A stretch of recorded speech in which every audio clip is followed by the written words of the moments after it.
So tell me, Kaz, how's the self-defense force you were in different from an army? The JSDF is set up for national defense.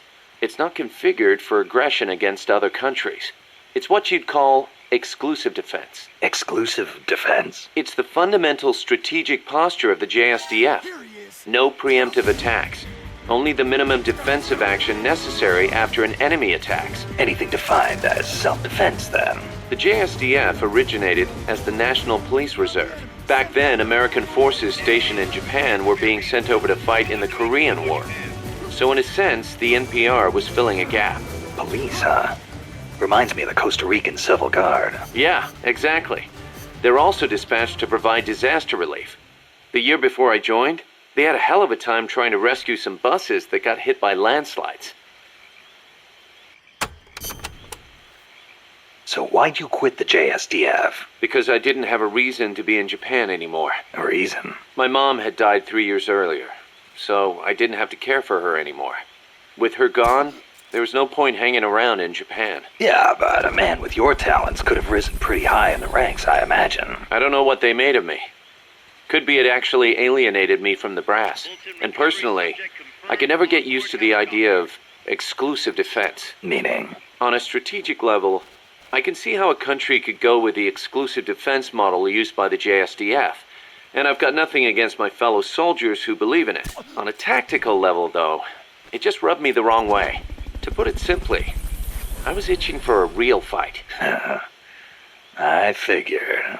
And I felt as long as I was in the JSDF, I'd never be able to stand shoulder to shoulder with my father, who was in the U.S. Army. Seeing Yukio Mishima's suicide didn't help either. Yukio Mishima, the guy who wrote The Temple of the Golden Pavilion. The way he questioned the status quo hit home with me. Not that I admired his vision or anything, but it did get me thinking, that's for sure. March 10th, 1945. 381,300 cluster bombs were dropped on Tokyo. Japanese houses at the time were almost all made of wood. In that single day, a third of Tokyo burned to the ground. My mom lost her family and home in that raid. She had to move to Yokosuka and live with her cousin. The B-29s kept on coming, razing other major cities throughout Japan without mercy. Then, in August, they dropped atomic bombs on Hiroshima and Nagasaki, and Japan surrendered to the United States at last. After that, Yokosuka was flooded with American soldiers come to occupy the country. My mother was still in her mid-teens, and she learned from her cousin how to survive in that town, by servicing the troops. That's how she met my father, and how I was born. My father was an officer serving with the government section of Allied GHQ under General Whitney. Whitney was known as MacArthur's shadow, and my father rode his coattails to a pretty high rank. While he was in Japan, he treated my mom like a wife. After he went back to the States, though, she never heard from him. I wasn't born until after he went back. My mom raised me as a single mother. She used the money my father left her to open a shop selling cigarettes and stuff to occupation troops. It was a decent living, but I didn't have citizenship. They're working to change the law now, but back then, if your father was unknown, you couldn't get onto the Japanese family register. And in Japan, that means you can't be Japanese. So as I watched the American soldiers around town, I said to myself, I'm a son of America, the victor. My hair and eyes were different from the skinny, downtrodden Japanese around me. I told myself I'd leave this country someday and return to my true homeland. When I was around 10 years old, my mom fell ill, pretty much leaving me to run the shop in her place. One day I found a single picture of my father in the back of a drawer in the shop. I'd show it to the American soldiers who came into the store. A few years went by before one of them told me who he was. I know him, that's Miller. I started asking other guys, do you know where Miller is now? Can anybody tell me where Colonel Miller is now? Turns out he'd left the service and was making a living as an instructor for soldiers in Virginia. It was one of his students who finally told me that. I wrote him a letter in English. I'm your son. I want to go to the United States. Day after day I waited. Then just when I was about to give up, the post office delivered my future to the door. My father sent me some money. I thought my dream was going to come true. I was only thinking of myself. So I went to my bedridden mother and convinced her to let me go. My father arranged for a car to pick me up. It was jet black. When the neighborhood kids who'd always made fun of my hair saw it, their jaws practically hit the ground. I put my mom in a hospital and went on my own to America. When I met my father for the first time, he was living alone in a big house. He told me he'd lost his son, his American son, in Vietnam. He showed me a picture of my older brother. I guess that and his divorce left my father feeling lonely, which is probably why he finally took an interest in me. He'd retired from teaching. He was stooped over, could hardly walk, but he gave me two things: the name Miller and money for school. I used it to learn English and then go to college. America was exhausted from years of fighting in Vietnam. They were waging war in a foreign land, while at home, people were screaming for peace. Right after I graduated, I went back to Japan, alone. My father refused to see my mom.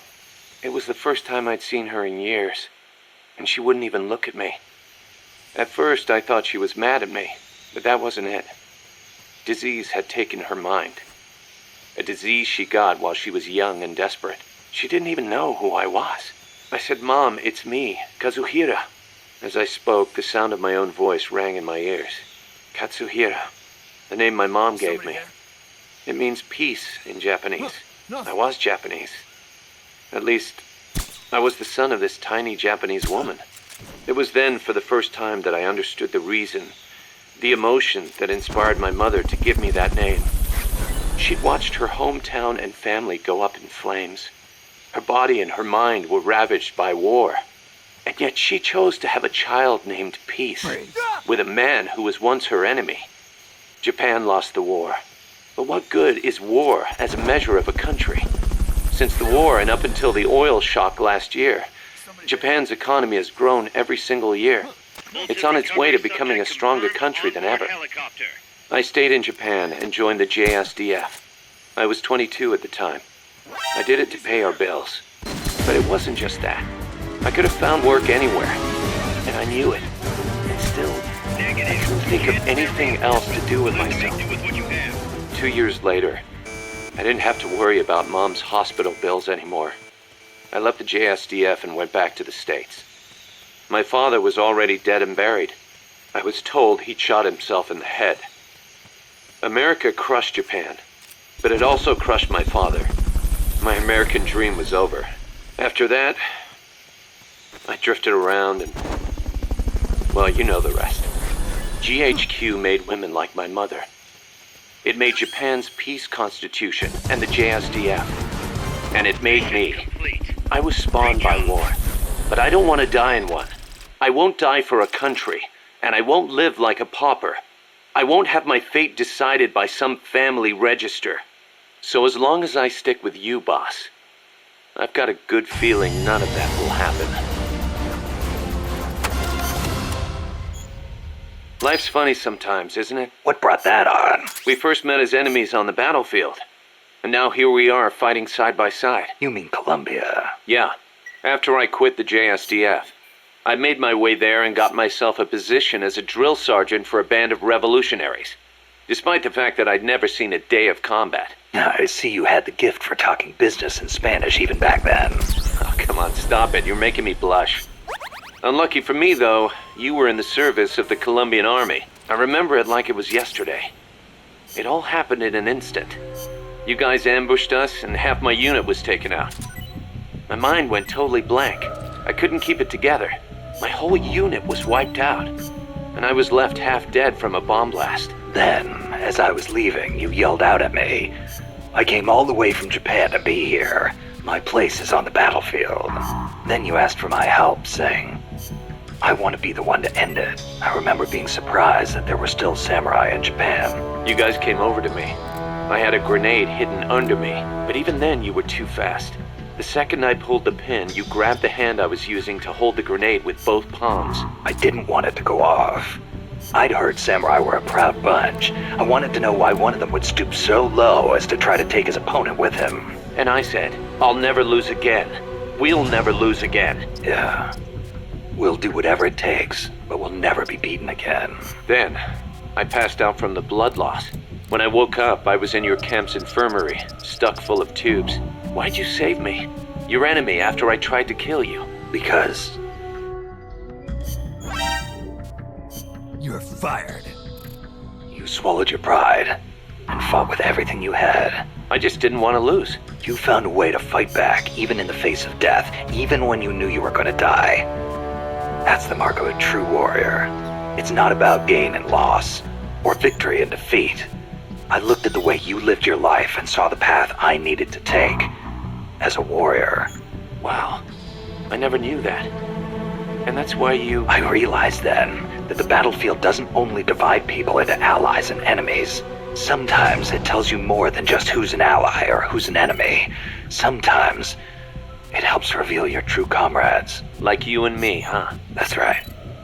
And 2 years later, here we are. Can you believe the CIA and KGB were actually in cahoots? Never thought I'd see that at the station chief level.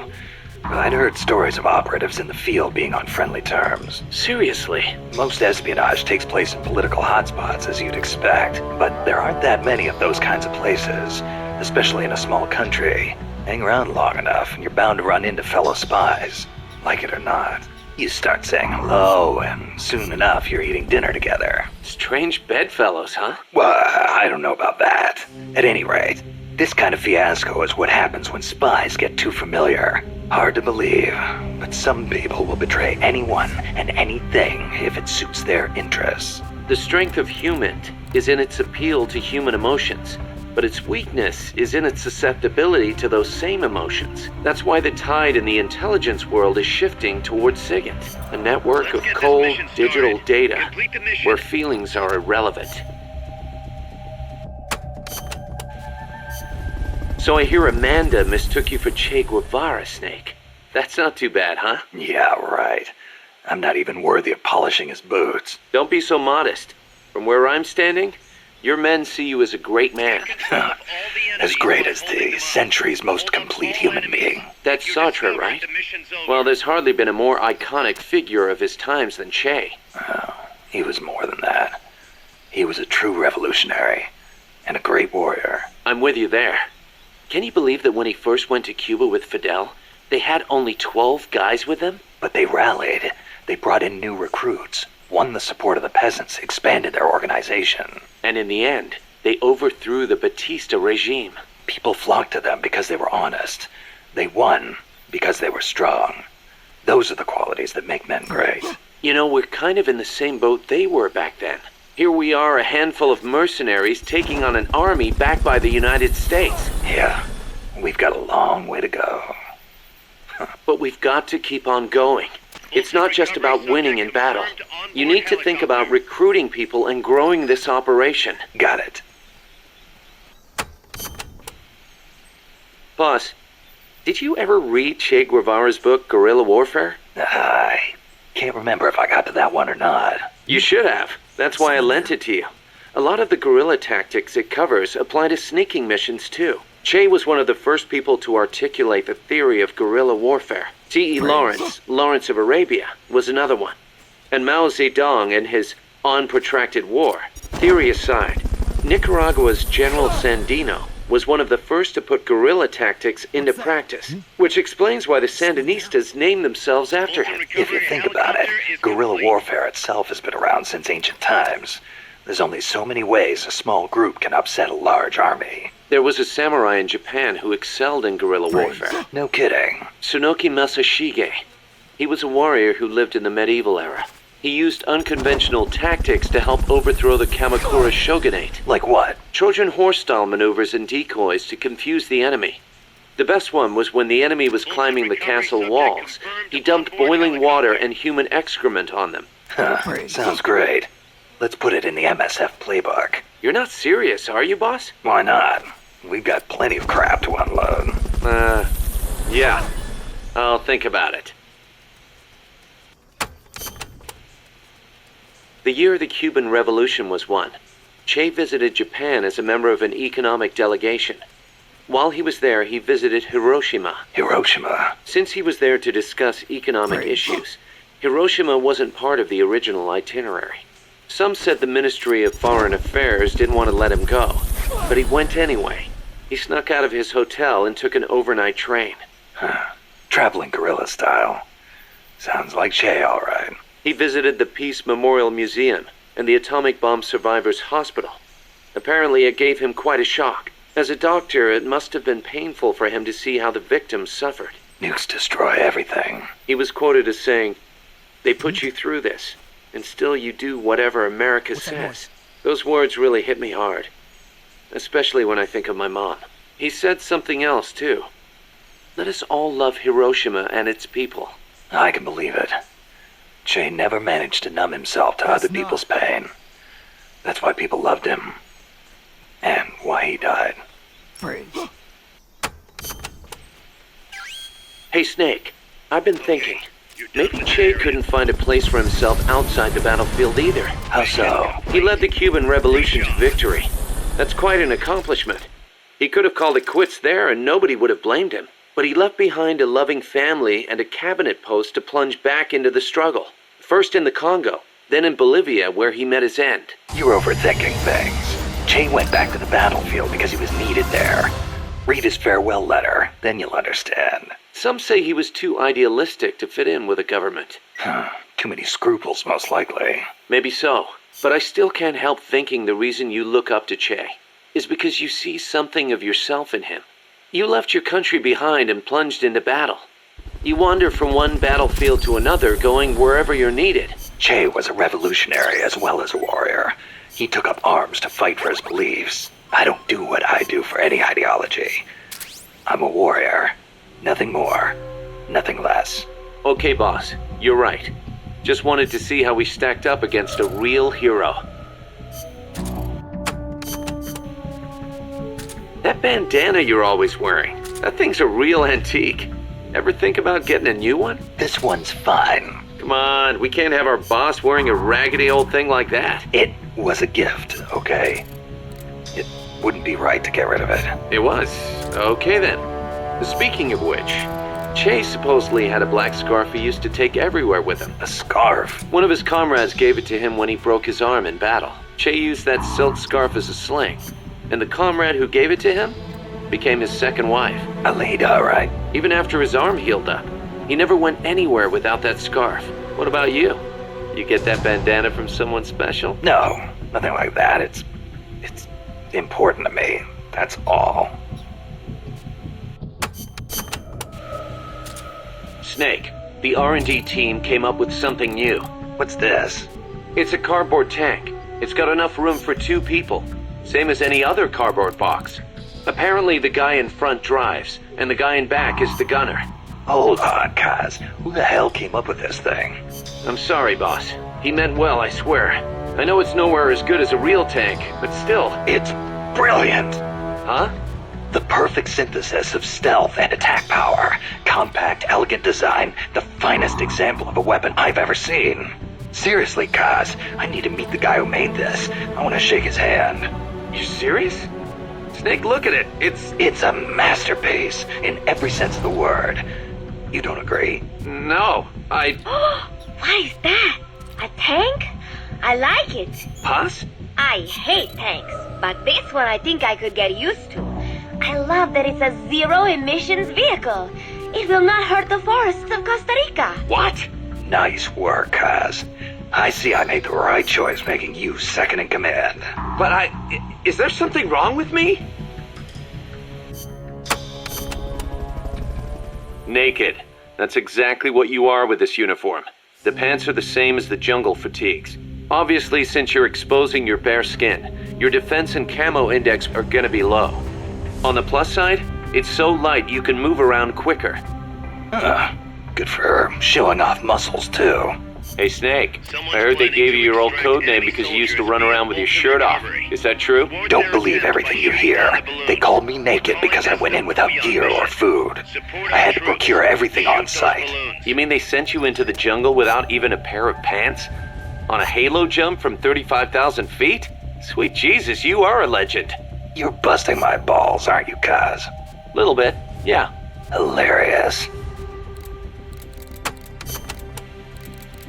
Snake, About cardboard boxes. Ah, It feels kind of weird me explaining this stuff to you, but there have been a few recent developments in cardboard box technology. So just to be safe, here goes. go on. You can do much more with a box than just hide under it. You can put it someplace and leave it there. Huh? You can get on top of it and use it to reach high places, or hide from the enemy in its shadow. I like what I'm hearing so far. And that's not all. You can even put items in it and send them to Co-op's teammates. Really? I never thought of any of that. Damn. Is there anything a cardboard box can't do? Every soldier should have one. Yeah, well, don't get too excited. This isn't exactly what they were made for. Which reminds me, don't you think the boxes around here are a little on the big side? You're right. I bet 2 people could fit under one box, if they packed in tight enough. They call them love boxes. Love boxes? Of course, you don't need a love box to fit 2 people inside. Any box of similar size will do. Snake, about that cassette player Galvez was carrying. What about it? That was no Russian imitation. It was the real deal. A prototype developed by a Japanese company. Get out of here. It's true. It had the Sony logo on it. The product name is Walkman. Walkman. It's a revolutionary new concept. Music you can listen to on the go. You can take it with you when you leave the house. I gave it a listen, and you wouldn't believe how good the sound quality is for something so tiny. And in stereo, too. Think of the technology that must have gone into it. And that tape is equally amazing. The treble range is clearly superior to any other cassette ever made. Stylish, too. How'd Galvez get his hands on a model that's not even out yet? Beats me. It's not the kind of thing I'd expect some stodgy Soviet to be into. Me neither. Tell you what, though, it's a fine piece of work. It'll let me listen to my music when I want, where I want. I never thought I'd hear you say that, but I have to agree. Me? I'm a recording freak, and I always used to laugh at the idea of a portable player. But now that I've seen it in action, I've changed my mind. Being able to take your music with you, this could be the start of a revolution in music. Could be. I'm having the guys at Mother Base study and analyze it. Who knows? They might be able to come up with something even better. What was that you were saying? Peace is not the natural state of men. You said you learned it in school. That is right. They are the words of the German philosopher Immanuel Kant. In 1795, he wrote a book titled Perpetual Peace. Kant argued that it is precisely because peace is unnatural that we have to make it ourselves. How? That is what his book is about. Is the concept starting to sound interesting now? Not really. I belong in a more natural world. Is that so? My grandparents died in the Civil War. If only we had been at peace, they would not have lost their lives. You actually wish for war?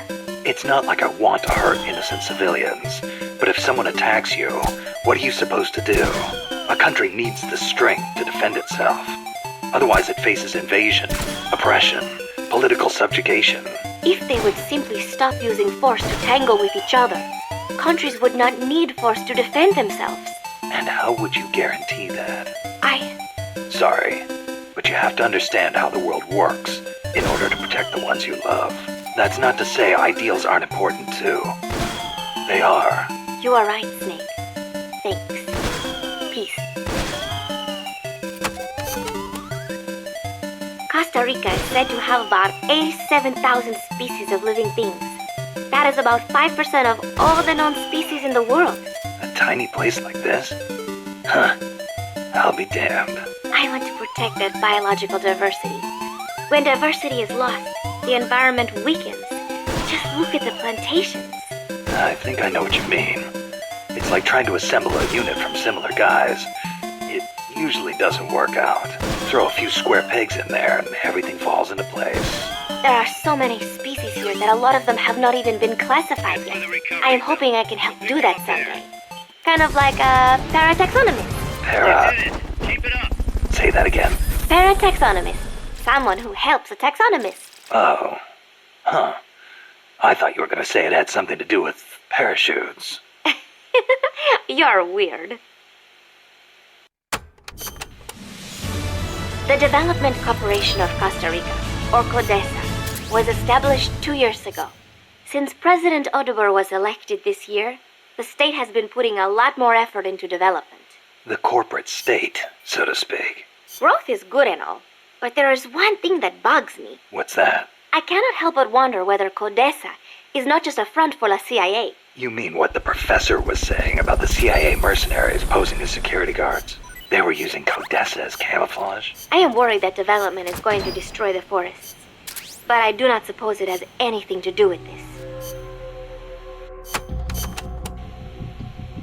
My mother was the one who named me Paz. She said it was an expression of her wish that the country stay at peace. It is a pretty common name in Central America.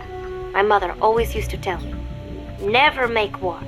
Always help keep the peace. I remember. Your grandparents. Yes, they died in the Civil War. I think that is why my mother hated war so much. That's another thing you've got in common with Kaz. His mother named him Peace, too. See, because Japan also suffered through war.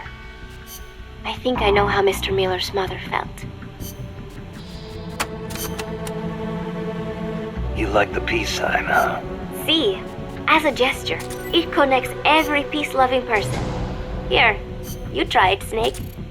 Peace. No thanks. It doesn't suit me. Too bad for you. You know, the V in the peace sign comes from the V in victory. When did it start standing for peace? I am not completely sure, but I guess it came out of the protest movement against the Vietnam War. Oh, and do not turn your hand around when you do it. Especially around British people. It is insulting. You're fired. So, you live alone now? No, not alone. I've been living in school dormitories since I started junior high. After my mother died, my relatives took me in, but they were not my real family. You didn't fit in there. In a way. My aunts were kind to me and all. But I know how difficult it must have been to suddenly have a child thrust into their lives. When you live with someone, there are no secrets. I could tell my being there was a burden on them. Sounds like a rough childhood. I would not say that. I was lucky just to have people take me in. There were fanos living out in the streets because their mothers died. It is even worse in countries with frequent civil wars. So, who am I to complain about my childhood? You're a pretty tough kid, you know. Not at all. I am not strong at all. Since it was founded, my country has not once been able to choose its own path. First Spain, then America. Over 100 years of this. I know. In the 19th century, an American mercenary named William Walker seized power in Nicaragua. I'd heard he exploited rivalries between the political parties. Even after we expelled him, the Americans sent in their Marines under the pretext of quelling political unrest. And the real reason? To intimidate the government and thwart the construction of the Nicaragua Canal. I thought the U.S. already has the rights to build a canal in Nicaragua. They never intended to build a canal there. They'd already started digging in Panama. A canal in Nicaragua would break up the Panama Canal's monopoly. Reason enough for America to stick its nose into our affairs. They snagged the rights so nobody else could build there. It was General Sandino who finally stood up to los Yankees. General Sandino waged a guerrilla war against the Marines, at last driving them out. He was a true hero, and to us Sandinistas, like a father. But when they pulled out, the Americans left us something to remember them by. The National Guard. Yes, La Guardia. In name, a peacekeeping force, but in reality, Commander Somoza's personal army, answering to no one else. Unable to stay silent, General Sandino went to protest and was assassinated by Somoza as he made his way home. It was then that Somoza and Los Sapos began to eat our country alive from the inside. We are Sandinistas, the heirs of General Sandino's will. Sandino, the father of modern guerrilla warfare. To you, maybe. To us, he's more like a real father. That why you named yourselves after him? Of course. La Frente Sandinista de Liberación Nacional.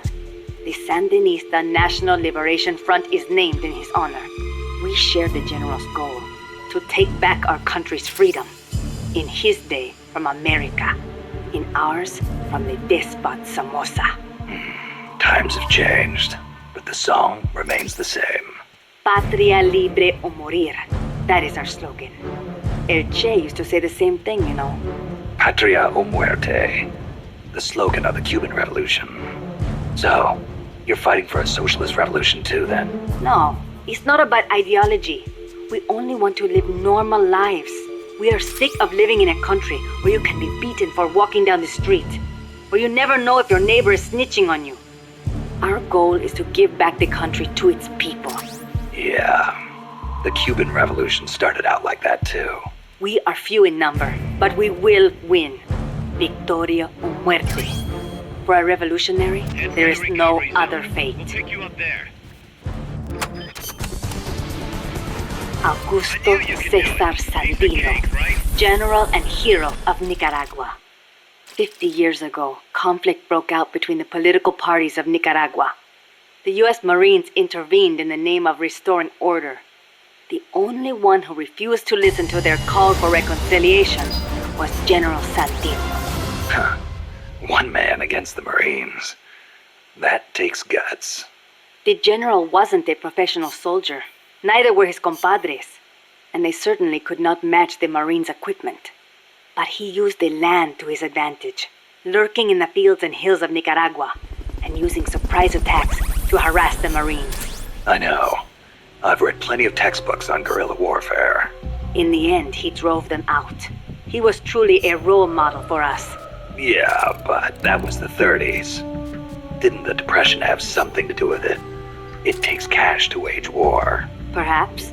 But there is no denying what the general accomplished. The people hailed him as the General de Hombres Libres, the General of Free Men. They loved him. And then he was assassinated by Anastasio Somoza Garcia, commander of La Guardia. The father of the current Somoza. Somoza had the Americans' backing. That is the way things were. The general may be dead, and the times may have changed, but his will lives on inside each of us. We are the sons and daughters of General Sandino. Clear the rubble in the cloud forest that's blocking A revolution to bring peace to your country, huh? No matter how much we fight, peace never gets any closer, does it? I do not like it, but it is the only way. If we do not fight back, they'll just keep exploiting us. You want proof? Look at our country's history. Revolution is a means and not an end. I know. When the revolution is victorious, I want my country to be at peace. But to bring peace, we have to first eliminate that traitorous scum. It's an old saying. We make war that we may live in peace. Who said it? Aristotle. You know your history. I had a good teacher. It has always been like this. People making the same mistakes over and over. And still, all we can do is fight. I hear you. If you've got a goal, you've got to keep moving forward. I noticed you called Che Guevara El Che. Not just us. Everyone in these parts does. Che was always his nickname. It does not feel right to call him by his last name. I was shocked the first time I saw you. You look so much like him. I look like El Che, huh? Sort of. Not in the face. It's more the way you carry yourself. I guess Che's a hero to the Sandinistas, too. Of course. The FSLN was formed in the spirit of the ideologies championed by El Che and Fidel. Fidel Castro. So, you're trying to bring the Cuban Revolution to Nicaragua. Well, we were. But Cuba isn't what it once was. Not since El Che left. El Che was a true revolutionary. He fought and died for the people. He worked harder than anybody, and he was a righteous man. Even as a minister of Cuba, he gave up his weekends to work on the farms and public works. As a volunteer, no less. Yeah, I've heard the stories. But when you think about it, wasn't it that obsession that did him in? How do you mean? We can't all be supermen. He thought the ideals he applied in Cuba would work in Bolivia, but he failed to win converts and the support of the peasants, and it cost him his life. Maybe you are right. But at least he did not steal from those peasants, no matter how hard things got. Yeah, I can sympathize with that. There's plenty of guerrillas out there who'd rob their own people to feed their revolutions. If we had a comandante like him, the Sandinistas would find the will to fight. You called that giant chopper an hombre nuevo. Si, it means new man. New man? There was nobody piloting that thing. It must be controlled by machine. Yeah, it seems that way. Freeze! No human being could pull off those crazy maneuvers. But it's not crazy. It's smart. It sings, too. When we first saw it, one of your men said, "Pilot must be an hombre nuevo." Me? I do not like the name. Why? Hombre Nuevo was what El Che was striving to become. What all of us who joined the Sandinistas strive to become. That's why. An hombre nuevo is one who finds joy in virtue and voluntary labor. It makes me furious to see that name given to such a monster. I'll bet. Tell me, when exactly did you realize your dad was working with the KGB? About 6 months ago. Up until then, we only had beans to eat. And then suddenly we started to get eggs and flour. Our bullet shortage simply disappeared. How'd he get the cocaine? Ask the KGB. All we did here was process it. Coca plants grow here too. But to my knowledge, almost all of the stuff we used came from Colombia and Bolivia. It's processed in a factory and then shipped to ports on the Caribbean Sea. Where does it go after that? I never thought about it. I mean, I did not want to think about it. The biggest cocaine consumer in the world is the United States. I'm guessing they smuggle it in on vessels disguised as fishing boats. Wait. La CIA uses that route too. Are you telling me they're selling cocaine to their own country? Looks that way. Nothing here. Those bastards are turning their own children into junkies? Are they insane? No, just afraid. Afraid of a communist Central America.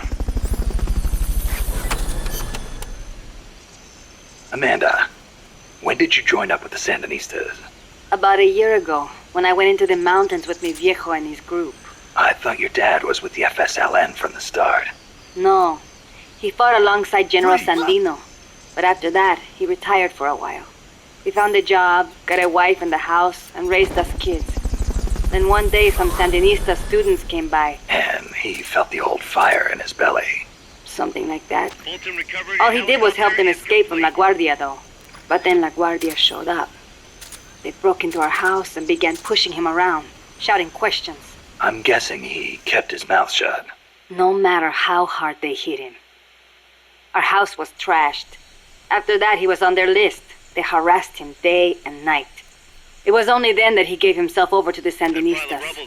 He kept it hidden from us at first, so we would not get hurt. He sounds like a good father. He was. But my mother got fed up with it. She left us. I don't blame her. Why didn't you go with her? It was a hard decision for sure. But like my father, I could not let Somoza get away with his crimes. But most of all, Chico. he is too much like his papa. One way or the other, he was going to stay. And I could not leave him behind. Soon enough, La Guardia drove us out, and we found ourselves in the mountains. It just kind of happened. Wow. For an accidental revolutionary, you sure put up a hell of a fight. The mountains make men into warriors. The training is harsh, but it brings us that much closer to being hombres nuevos. Chico couldn't ask for a better sister. I can see why they picked you to be Comandante. When I was little, I came down with malaria. Unlucky for me, it was the bad kind. I was in a daze the whole time. And at one point they said I was not going to make it. Malarial encephalopathy. I hear it's pretty common in tropical malaria cases. Even today, my memory sometimes gets a little fuzzy. Since then, I've had this fear of mosquitoes.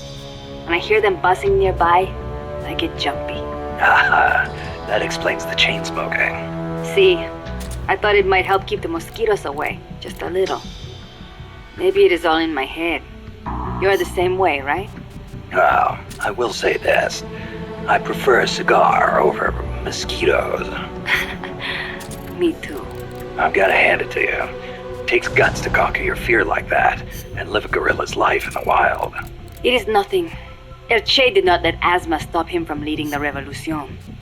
Compared to him, I am no hero. I'm sorry to hear about your dad. Thank you for saying that. Mi viejo was the leader of the Frente. He was the last of the generation that knew General Sandino. He saw the general's exploits firsthand as a boy. He would tell us stories about it all the time and about how the general was assassinated. Did you know he was getting money from the KGB? I had some idea, but I did not have the courage to confront him about it. I know it was a painful decision for him to make. I can imagine. Yes, my father was a good man. I loved him as a daughter, and his soldiers believed in him. Thanks to him, La Frente held together even in the worst of times. I don't know if I can ever fill his shoes. Chico's 12, right? Right. Isn't he a little short for his age? Malnourishment. Food is hard to come by when you're running around in the jungle. He's got quite an appetite. I know. I didn't want him to come in the first place. But there was no one to take him in. I had no choice but to look after him. Don't be so hard on yourself. I'm more worried about his gear. Sometimes it's better for a kid to be with his family than far away in a safe place. Thank you. Promise me this, though. When your fight is over, make sure he gets a proper education. Give him a chance to be something other than a gorilla. It's not too late to teach him something other than fighting. Okay, I promise. You know what book Chico really likes? The World Encyclopedia of Mysterious Creatures. The Loch Ness Monster, the Yeti. UMAs. Yeah, I know. He's still so much like a boy. I worry about him. He'll be fine. I know plenty of grown men who still go crazy over UMAs. Are you Gather serious? up all the boss's equipment and hurry. We gotta get to him ASAP. Doc, I'm starting to sense your feelings about nukes are a little different from your colleagues. How do you mean? Your little chat with Coldman back there. I told you my father worked on the Manhattan Project, right? You're familiar with it? The basics, yeah. It was the project that kicked off the nuclear age. That's right. Some of the finest minds of the 20th century, including multiple Nobel Prize winners, worked on it. They spent over $2 billion, and that's in 1940s money. It culminated in the successful nuclear test at Alamogordo on July 16th, 1945. And the first use in combat a few weeks later. Doc, I can't walk. what? My spine isn't shaped like everybody else's. I can't move my lower body, so I've never taken a single step, not since I was born. What's that got to do with your dad being in the Manhattan Project? As a result of his research, my father was exposed to high doses of radiation. It can't be a coincidence that my chromosomes are messed up. That's why I didn't want for these nukes to be another sword of Damocles. I wanted to give them a real purpose, to be a deterrent against war. Doc. And Coldman, we have to stop him, whatever it takes. August 6th, 1945, Hiroshima. August 9, Nagasaki. The atom bomb attacks on Japan. My father was married to his work. I don't have a single memory of going places or doing stuff with him on weekends. But even as a kid, I knew on some level that it was for his family. I respected him. My mother used to tell me all the time, "Your father is a brilliant scientist. He saved countless American boys from death. You should be proud of him." Yeah. You could say the war ended because of those bombs. When I was in the 5th grade, a Japanese student transferred to our class. She showed me photos of Hiroshima after the bomb. I couldn't believe my eyes. A city of over 350,000 people reduced to a scorch mark on the ground by a single atomic bomb. Houses blown off their foundations, burned to ashes. The only things left standing were the skeletons of steel-framed buildings. And it wasn't just the buildings. Blackened corpses on the side of the road. Survivors covered head to toe in severe burns. Within a few months, over 70,000 had died in Nagasaki, twice that in Hiroshima. For years after that, I couldn't talk to my father. Couldn't even stand to look at his face. I know how you feel, Doc. But your father's your father. If he hadn't worked on that project, my body wouldn't be like this. I could be researching something else. I could have lived a normal life.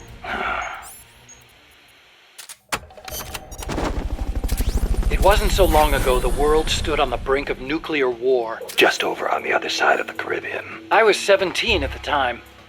I'd skipped a few grades and was a sophomore at MIT.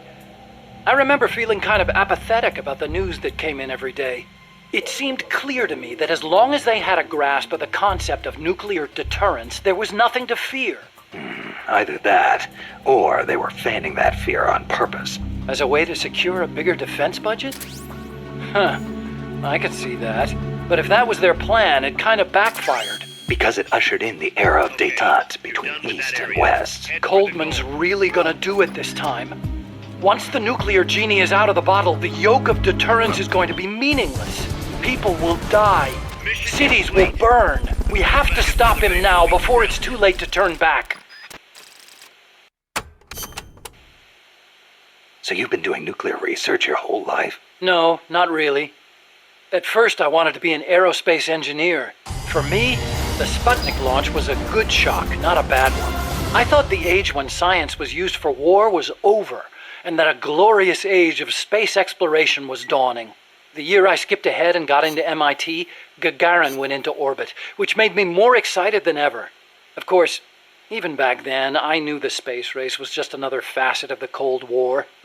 Moscow had a leg up on us, and we were desperate to catch up. I know. But for me, it was a happy time. I joined NASA, got to do the kind of research I loved. Our nation's prestige hinged on our work. They gave us whatever resources we asked for. I knew you could turn a rocket into an ICBM by fitting it with a nuclear warhead, but that didn't bother me so much. It didn't last long, though. The space and nuclear arms races took up enormous sums of money. America beat Russia to the moon, but that's where it ended. Then came détente. Exactly. NASA's budget was slashed as a result. My father being a nuclear expert and all, they put me to work on a more obvious deterrent: missiles. At NASA, I'd been researching a locomotion system for lunar exploration. Tires aren't suited to driving around on the moon, you know. And that's how I caught Coldman's eye. Let's speak in hypotheticals for a minute. Say you wanted to make a clone of yourself. A clone? Paramedic had the same idea. It's science fiction. I'm just hypothesizing here. Okay, not a clone then. You have any kids? Nope. Wife? I've never been tied down. Okay then. So, we're still talking hypotheticals. Say you had a son who'd inherited your genes. Someone with the same combat abilities as you. Would you challenge him to a fight? Not to sound cocky, but I wouldn't want to do that. No telling who'd survive. I'll bet. You picked up on the Pupa 5000's combat patterns in seconds. Only with your advice, Doc. If anybody could learn to do it just by listening, it'd be easy. But you're a born soldier.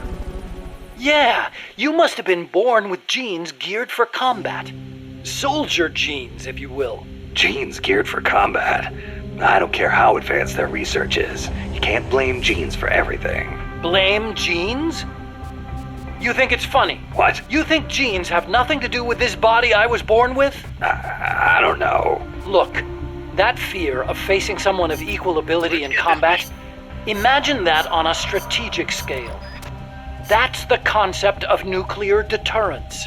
The idea is, when all sides are armed with the destructive power of nuclear weapons, they'll avoid nuclear war in order to prevent mutual annihilation. Doesn't sound all that sophisticated to me. Exactly. It's so simple in principle. But because it's so simple, whether or not it works properly depends on the people involved. In that sense, what we're looking at now is a malfunction in deterrence theory. Coldman. You got it.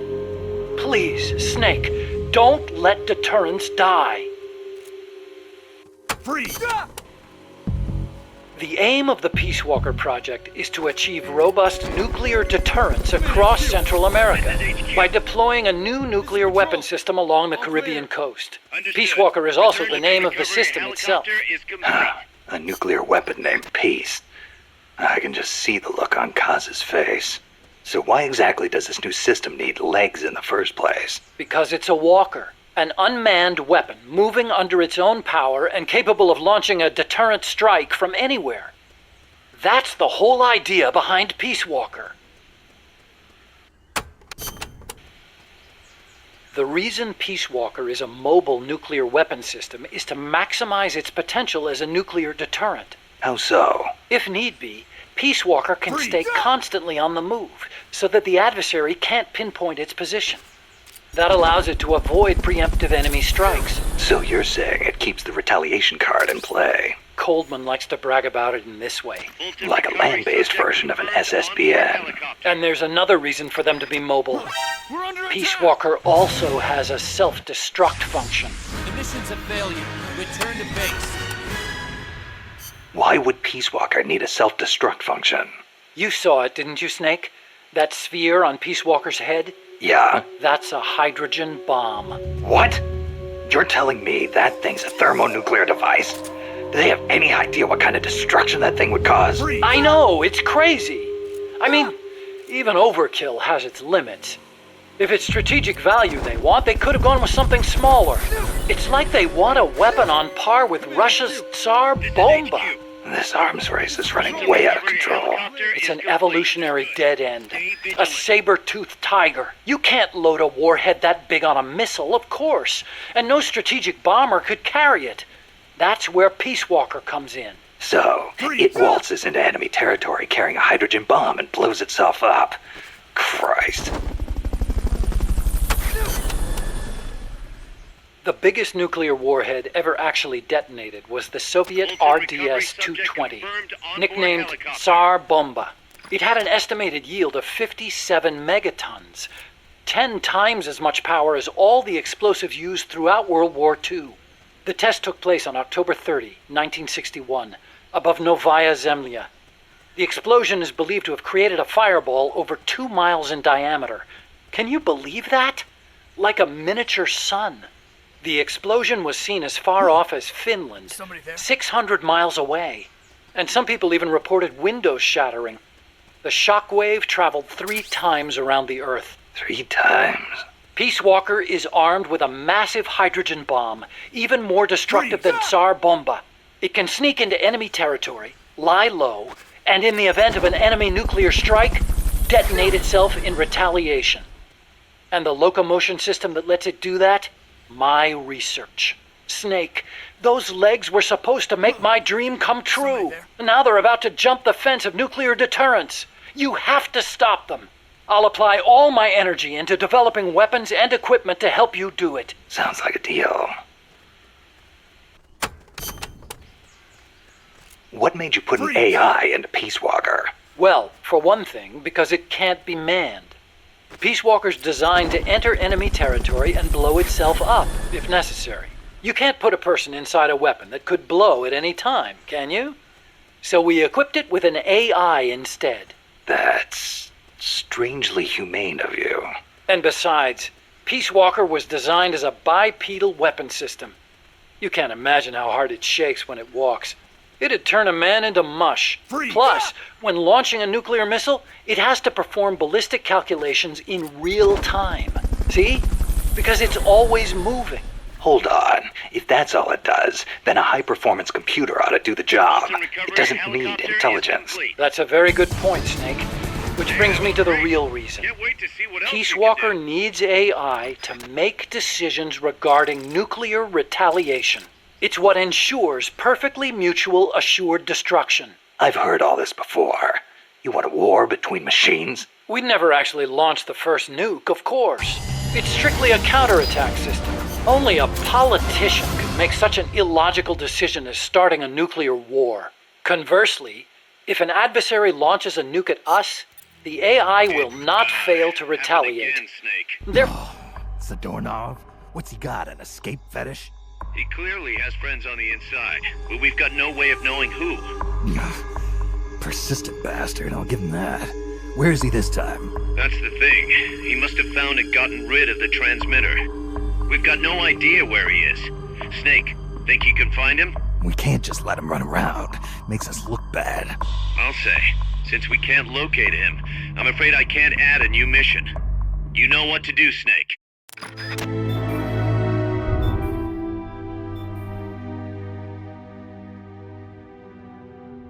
or the adversary can't launch. The AI guarantees it. Even so, launching nukes without authorization? Boomer captains have the authority to launch if land communications are cut off. It's the same principle. Not even the captain of a boomer can make that decision alone. The way I heard it, that's the only situation where insubordination is allowed. Only because humans are imperfect. That's Coldman's line of thinking. You're saying that machines don't make mistakes? That's a myth. Worse than that, it's blind faith. We wouldn't put our faith, our fate, into the hands of any ordinary machine. That's what the AI is for. The decision to launch a retaliatory strike requires high-level judgment. You have to take into account not only the state of the war, but the entire world. And sometimes, you need to make a guess based on incomplete information. Huh. You think an AI can do all that? Yeah. At least Dr. Strangelove does. Okay, but why does Peacewalker need to walk on two legs? I'd think treads would be good enough. You'd be wrong. As you know, the terrain in Central America is rugged and complex, especially along the Caribbean coast of Costa Rica. You've got jungles, swamps, mountains, and the only way to get across all that terrain, no matter how rugged, is on legs. Yeah, but wouldn't it be tough to cross a swamp, even on legs? It wasn't easy, that's for sure. The reason we picked Costa Rica as a proving ground is because we can test it on every type of terrain. This Peacewalker project the CIA's talking about, you believed in it, huh? Yeah, I believed. Actually, maybe I just wanted to believe. What do you mean? Here's how Coldman explained it. Peacewalker's a weapon for peace. One to ensure true nuclear deterrence. It'd be the anchor to bring stability to Central America. He told me, the nuclear weapon system you've built will never be used.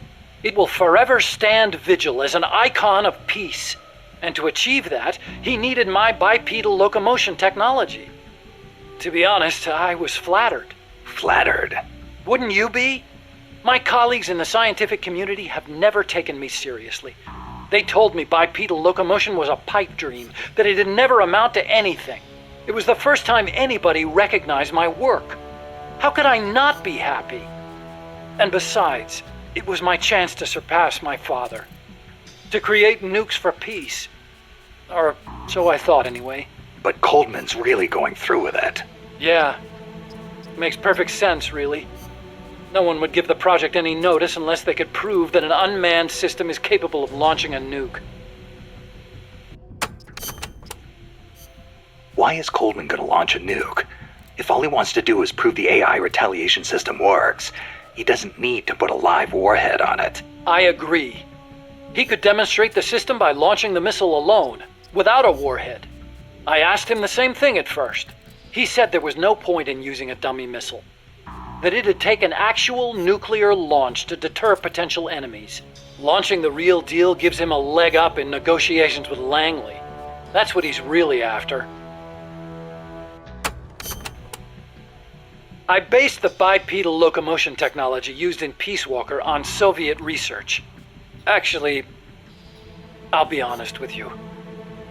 I stole most of the basic ideas behind it. Soviet? Bipedal? You mean Granin? You know him? Yeah. I met him at his lab in Russia.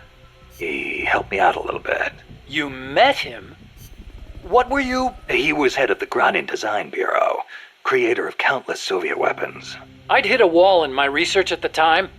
Grannon's ideas solved nearly all my problems. There's nothing unusual about using somebody else's work to further your own research, is there? As long as you cite it, yeah. But I wasn't in a position to do that. His research was classified at the highest level. Soviet research, no less. So, you used it without telling anybody? I wanted to show up my colleagues for once. The ones who never took me seriously. But you reap what you sow. Coldman seized on that vulnerability. Told me if I quit the project, he'd expose my larceny. He had you by the balls, Doc.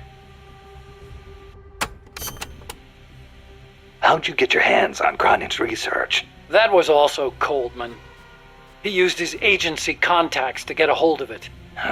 Giving you stolen information, then using it to blackmail you. Damn. I knew it was Grannon's work the minute I saw it. See, I'd been corresponding with him for a while. Corresponding? Letters. Between scientists doing the same kind of research. He always complained that nobody understood his ideas on bipedal locomotion. So you're the American friend he was talking about. Obviously, he didn't write a word about the technology in his letters. Except for one time. If by chance anything should happen to me, I entrust my research to you. Better that than handing it over to these ignorant so-called scientists. Sounds like him, all right. Then one day, his papers actually came. It wasn't hard for me to imagine what had happened to him. I felt it was my duty to carry on his work after him. And also... What? I thought maybe combining his technology with mine could be a way to bring East and West together, like the docking of Apollo and Soyuz. It'll never make the history books, and it's still not a reason to plagiarize. You're right. You're absolutely right. I never had the courage to tell the truth, that's all. I always looked for excuses to cover it up. Until now. Huh? You told me everything. You're no longer a coward. Metal Gear. Huh? What about it? You mumbled that when I first explained about Peacewalker. I'm curious what it meant. Exactly what it says. Metal Gear. Grannon coined the term. Grannon did? He thought of his technology as the metal gear that meshes infantry with artillery. I like the sound of that. Metal Gear. It's got a nice ring to it. Better than an outright lie like Peacewalker, anyway. Those papers the CIA gave you, was there any data on the Shagohod in there? Shagohod? A nuclear tank that launches IRBMs. It competed against Grannon's system for approval. Oh, the thing with the rockets. Designed by a guy named Sokolov, right? What's so funny? No, I was just remembering some of the commentary Grannon added to the Shagohod papers. You should have seen the way he badmouthed it. It was too conservative, too ugly. I can imagine. He was so angry when he wrote that, he smeared up the ink. And you know how shoddy the paper is over there to begin with. I'll bet. That's Grannon, all right.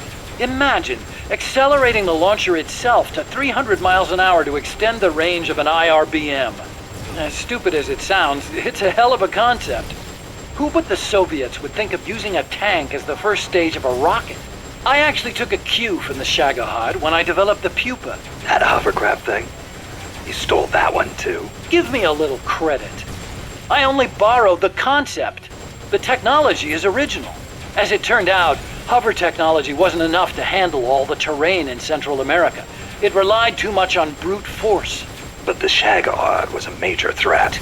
That thing could corner like you wouldn't believe. Built pretty tough, too. You sure know a lot about it. It almost did me in.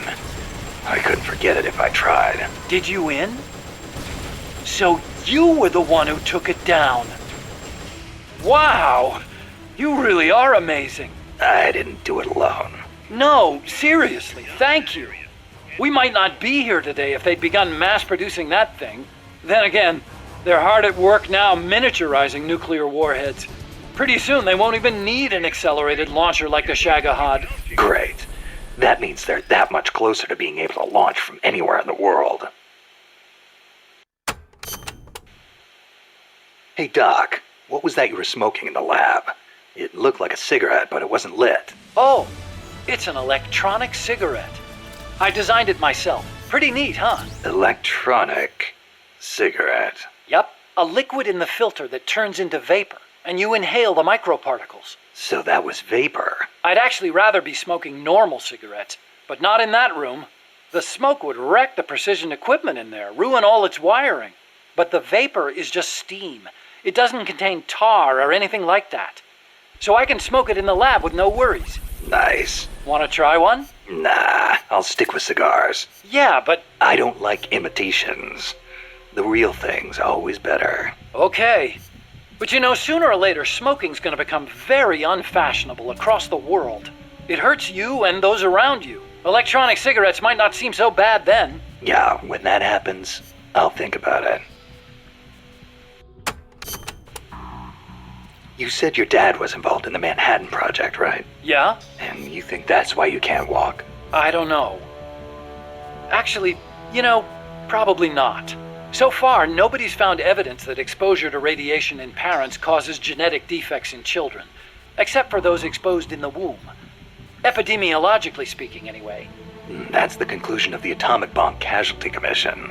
Right. The ABCC commenced its study immediately after the war, and it's still ongoing. Even now, 30 years later. The effects of radiation exposure last a long time. I'm guessing it'll be another 10 years before we get a real verdict on whether it affects genes. Granted, it's the most massive study anybody's ever done. But that's really all it is, a study.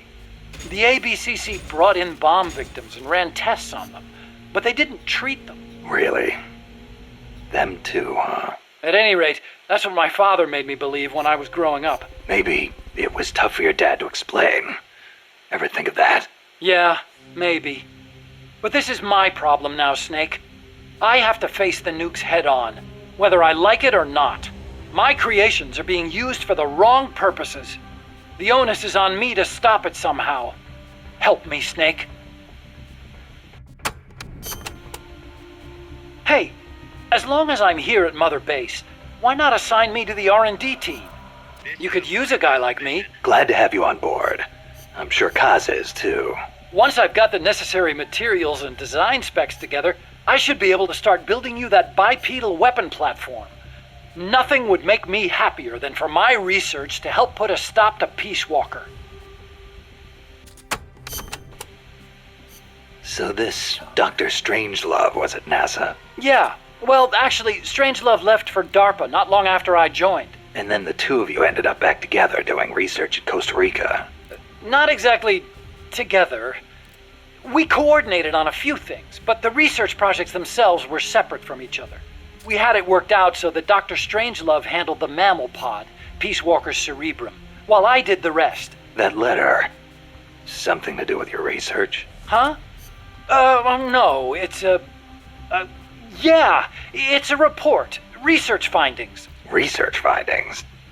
Anything in there we could use against Peacewalker? Nothing. Nothing at all. Just don't read it, okay? Promise me you won't? You ever see the movie 2001: A Space Odyssey? Can't say I have. Fantastic flick.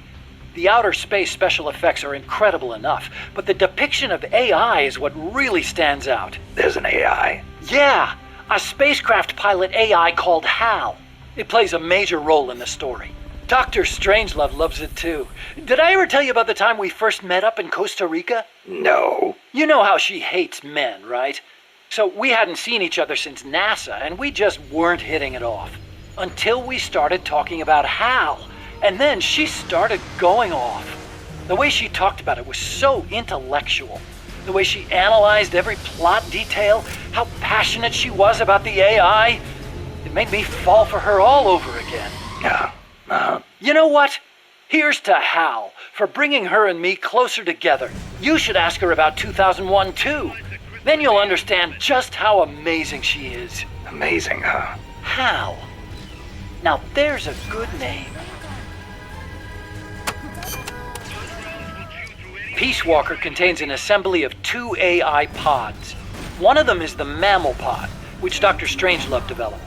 The other's the reptile pod, which is mine. What's the difference? The reptile pod is the attitude control AI.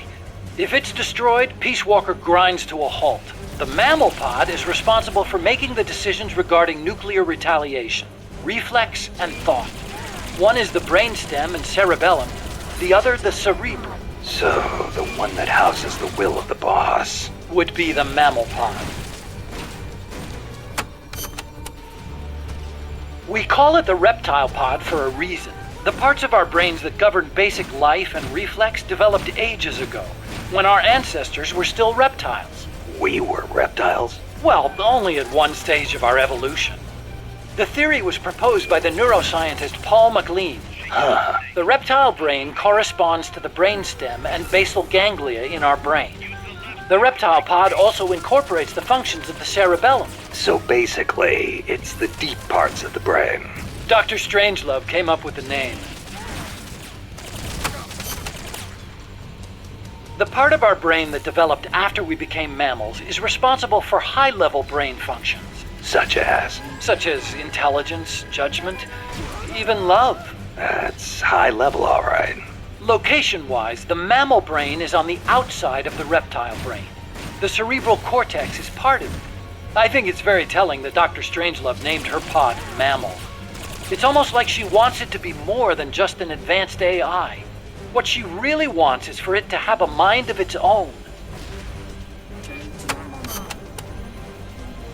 But you know, there's something I've never been able to figure out. Is the Cold War really a war, or is it really peace? Doc, what do you... People called it a Cold War, but I disagreed. Sure, nuclear stockpiles are increasing, threats are multiplying. The US and the Soviet Union have enough power to destroy the human race 100 times over. But nobody's actually being killed. Small-scale conflicts and proxy wars, maybe, but nuclear deterrence has averted another world war. The world's far more peaceful today than it was before, and the breakthroughs we've made in space exploration, thanks to Cold War competition? Fantastic, don't you think? No. We didn't need to rush into space like that. Going into space may have been mankind's dream. The good people were sacrificed in the scramble. Maybe so. NASA's definitely got some skeletons in its closet. Same goes for the nuclear arms race. Atomic testing has killed civilians and exposed thousands to radiation. Believe me, I know. And now, this. What peace was I trying to protect anyway? The more I think about it, the less I understand. What are we gonna do, Snake? If Peacewalker attacks Mother Base... Relax. We've got the entire MSF out to make sure that doesn't happen. Yeah, but Peacewalker's missiles have 1 megaton warheads. The fireball alone would be a mile in diameter. Everything in the vicinity of Ground Zero will be vaporized by the heat rays. Then there's the blast, which travels at hundreds of miles per hour. And the fires, and the... A huge dose of radiation from the initial nuclear reaction. That too. There won't be a single survivor. Yeah, I'm aware of that. Look, Doc, you made that thing. You know better than anybody what it's capable of. Right now, you've got to give me a rational, scientific estimate of the damage. If we're talking about a nuclear explosion, it's more than just MSF's problem. You're right, Snake.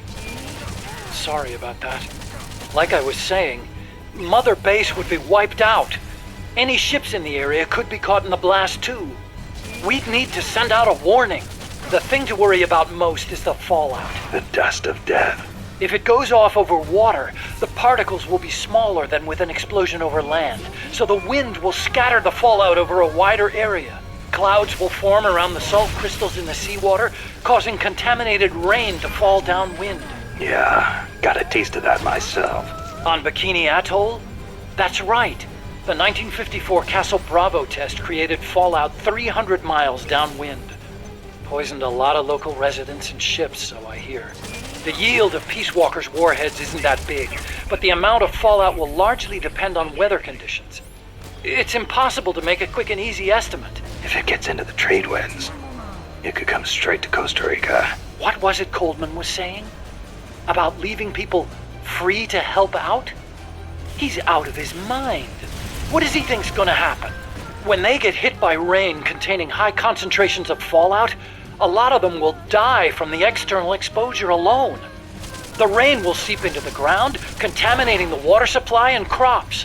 When they ingest the stuff, the internal exposure starts. Strontium-90 and cesium-137 have half-lives of around 30 years. The effects stay with you your entire life. Leukemia, cataracts, dermatitis, cancer. And it affects reproduction, too. I know. Even today, 30 years after World War II, thousands of people still suffer from exposure to the bomb. We can't let Coldman create more of them just to prove his point. I know it sounds crazy, but I created Peacewalker so that that kind of thing would never happen again. Don't worry, Doc. We'll stop it. One way or another. Nuclear deterrence means preventing the use of nuclear weapons in conflicts between states. But what about other situations? Like what? Terrorism has been on the rise in recent years, from separatist movements to far-left extremists. What would happen if nuclear weapons fell into terrorists' hands? Without a state, that is, without territory of their own, the chances of having nukes used against them are slim. They have no reason to fear a nuclear strike. Conversely, they have no reason to hesitate to use nukes against their adversaries. You've got a point. All the ICBMs and strategic bombers in the world amount to nothing against a terrorist crew. Right. Of course, this is all still hypothetical. Countries keep their nukes under tight watch. There's no immediate danger of terrorists getting their hands on them. But the day may come when the proposition of nuclear terrorism makes nuclear deterrence theory a dead letter. Nuclear terrorism. Interesting. Snake, how much do you know about the U.S. Homeland Air Defense Network? I don't know much about what goes on up in the sky. What I do know is that NORAD tracks Santa Claus on its radar. Nice one. I didn't know you were a comedian, too. Huh? No, I'm serious. It's true, NORAD tracks his... Listen to me. Every December they set up a hotline and... Okay, I get it. He's real, I tell ya. He used to bring me presents and... Okay, Snakey. As all good little boys know, keeping tabs on Santa Claus is a very important job for NORAD. But they also have another mission. The one they were created for.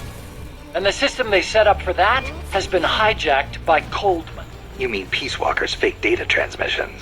NORAD's early warning system is composed of DSP satellite-mounted infrared sensors and an array of surveillance radar stations across North America. The network sends out warnings to NORAD at Cheyenne Mountain, where the data undergoes human evaluation. Peacewalker, on the other hand, has to make its retaliation decisions autonomously. So it's set up to automatically receive the same data as NORAD through covert channels. Those channels were also used on the test platform to telemeter the AI's decision-making. Peacewalker reversed the system to transmit a fake warning about incoming nuclear missiles outside the usual exercise schedule. I mean, the system could have used better safeguarding. Nobody's going to argue with that. But cracking the AI? That seemed unimaginable. And you can see what happened. AI stands for artificial intelligence. It refers to a man-made machine possessing an intellect on par with that of a human being. Is that even possible? Possible. You've seen it with your own eyes. What the AI weapons are capable of. How Peacewalker carried out the boss's will in the end. No mere machine could ever choose to sacrifice itself like that. I just can't see how a bunch of circuits and switches could have a will of its own. It's called the ghost in the machine, Snake. And it exists. What did you mean by the ghost in the machine? Oh, that. It's a term coined by the philosopher Gilbert Ryle. You've heard of Descartes, yes? I think, therefore I am. That is the one. Descartes espoused the dualistic theory of mind and body.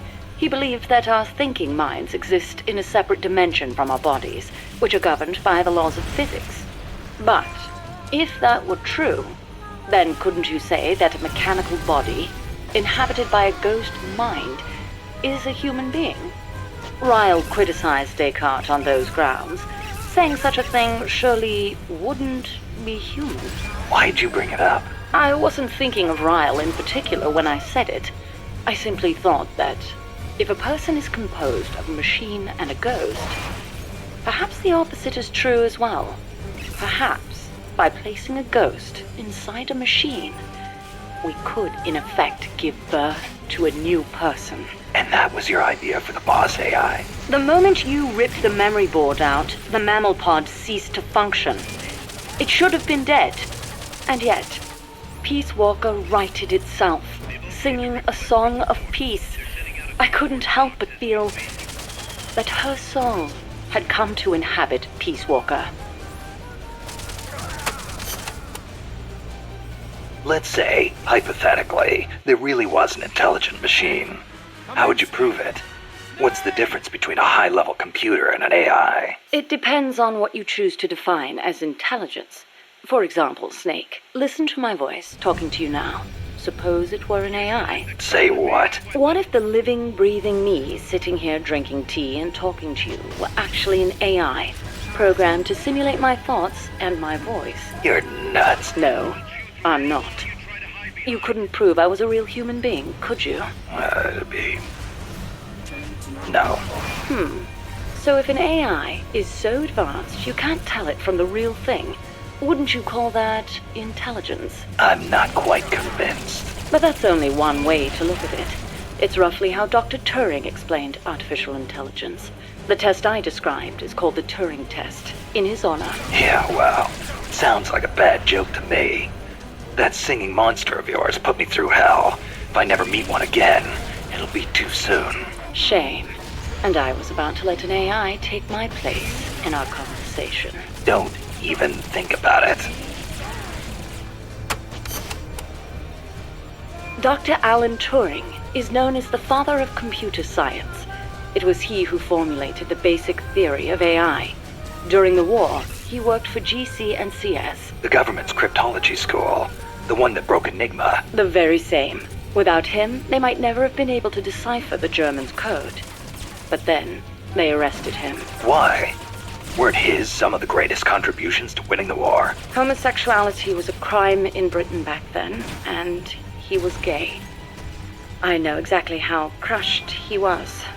I feel it's my duty to further his AI research. Like the imitation game, huh? Huh. You know it then. The clue that inspired the Turing test came from a trifling little party game. You exchange written notes with another person behind a screen and try to guess their gender, whether they're a woman or a man, pretending to be a woman. It's surprisingly difficult to tell the difference. Man or woman, human or machine. What do the differences even mean? Dr. Turing was fascinated by the differences between men and women. Perhaps that's what led him to formulate his test. What if you hadn't used the boss as the model for the AI? What do you mean? If the end goal is MAD, seems like there are more suitable models out there. A military chief of staff, or a nuclear technician, even the president. Patriotism, leadership, good judgment. Each of those qualities is essential when deciding whether to launch a nuke. And she had them all. Wouldn't the president too? It's not enough. She had the will for it. Will? Let me explain, Snake. Peacewalker is a standalone weapon. It has to decide on its own whether or not to launch a nuke. It can't turn to anyone else for advice. It can't do its job if it's not prepared to take sole responsibility for the fate of the world. I know of no other human being who could bear that burden. That's it. There were technical considerations, of course. To begin with, the female brain is a more appropriate model for an AI. Oh, wait, the female brain? What do you mean by that, modeling your AI after the female brain? Snake, what is the human mind capable of that a computer is not? Being lazy? Interesting response. And not incorrect. But the answer I was looking for was empathy. Empathy? The ability to feel for others, to be more precise. Love for a child. Pity for the weak. grief for the dead.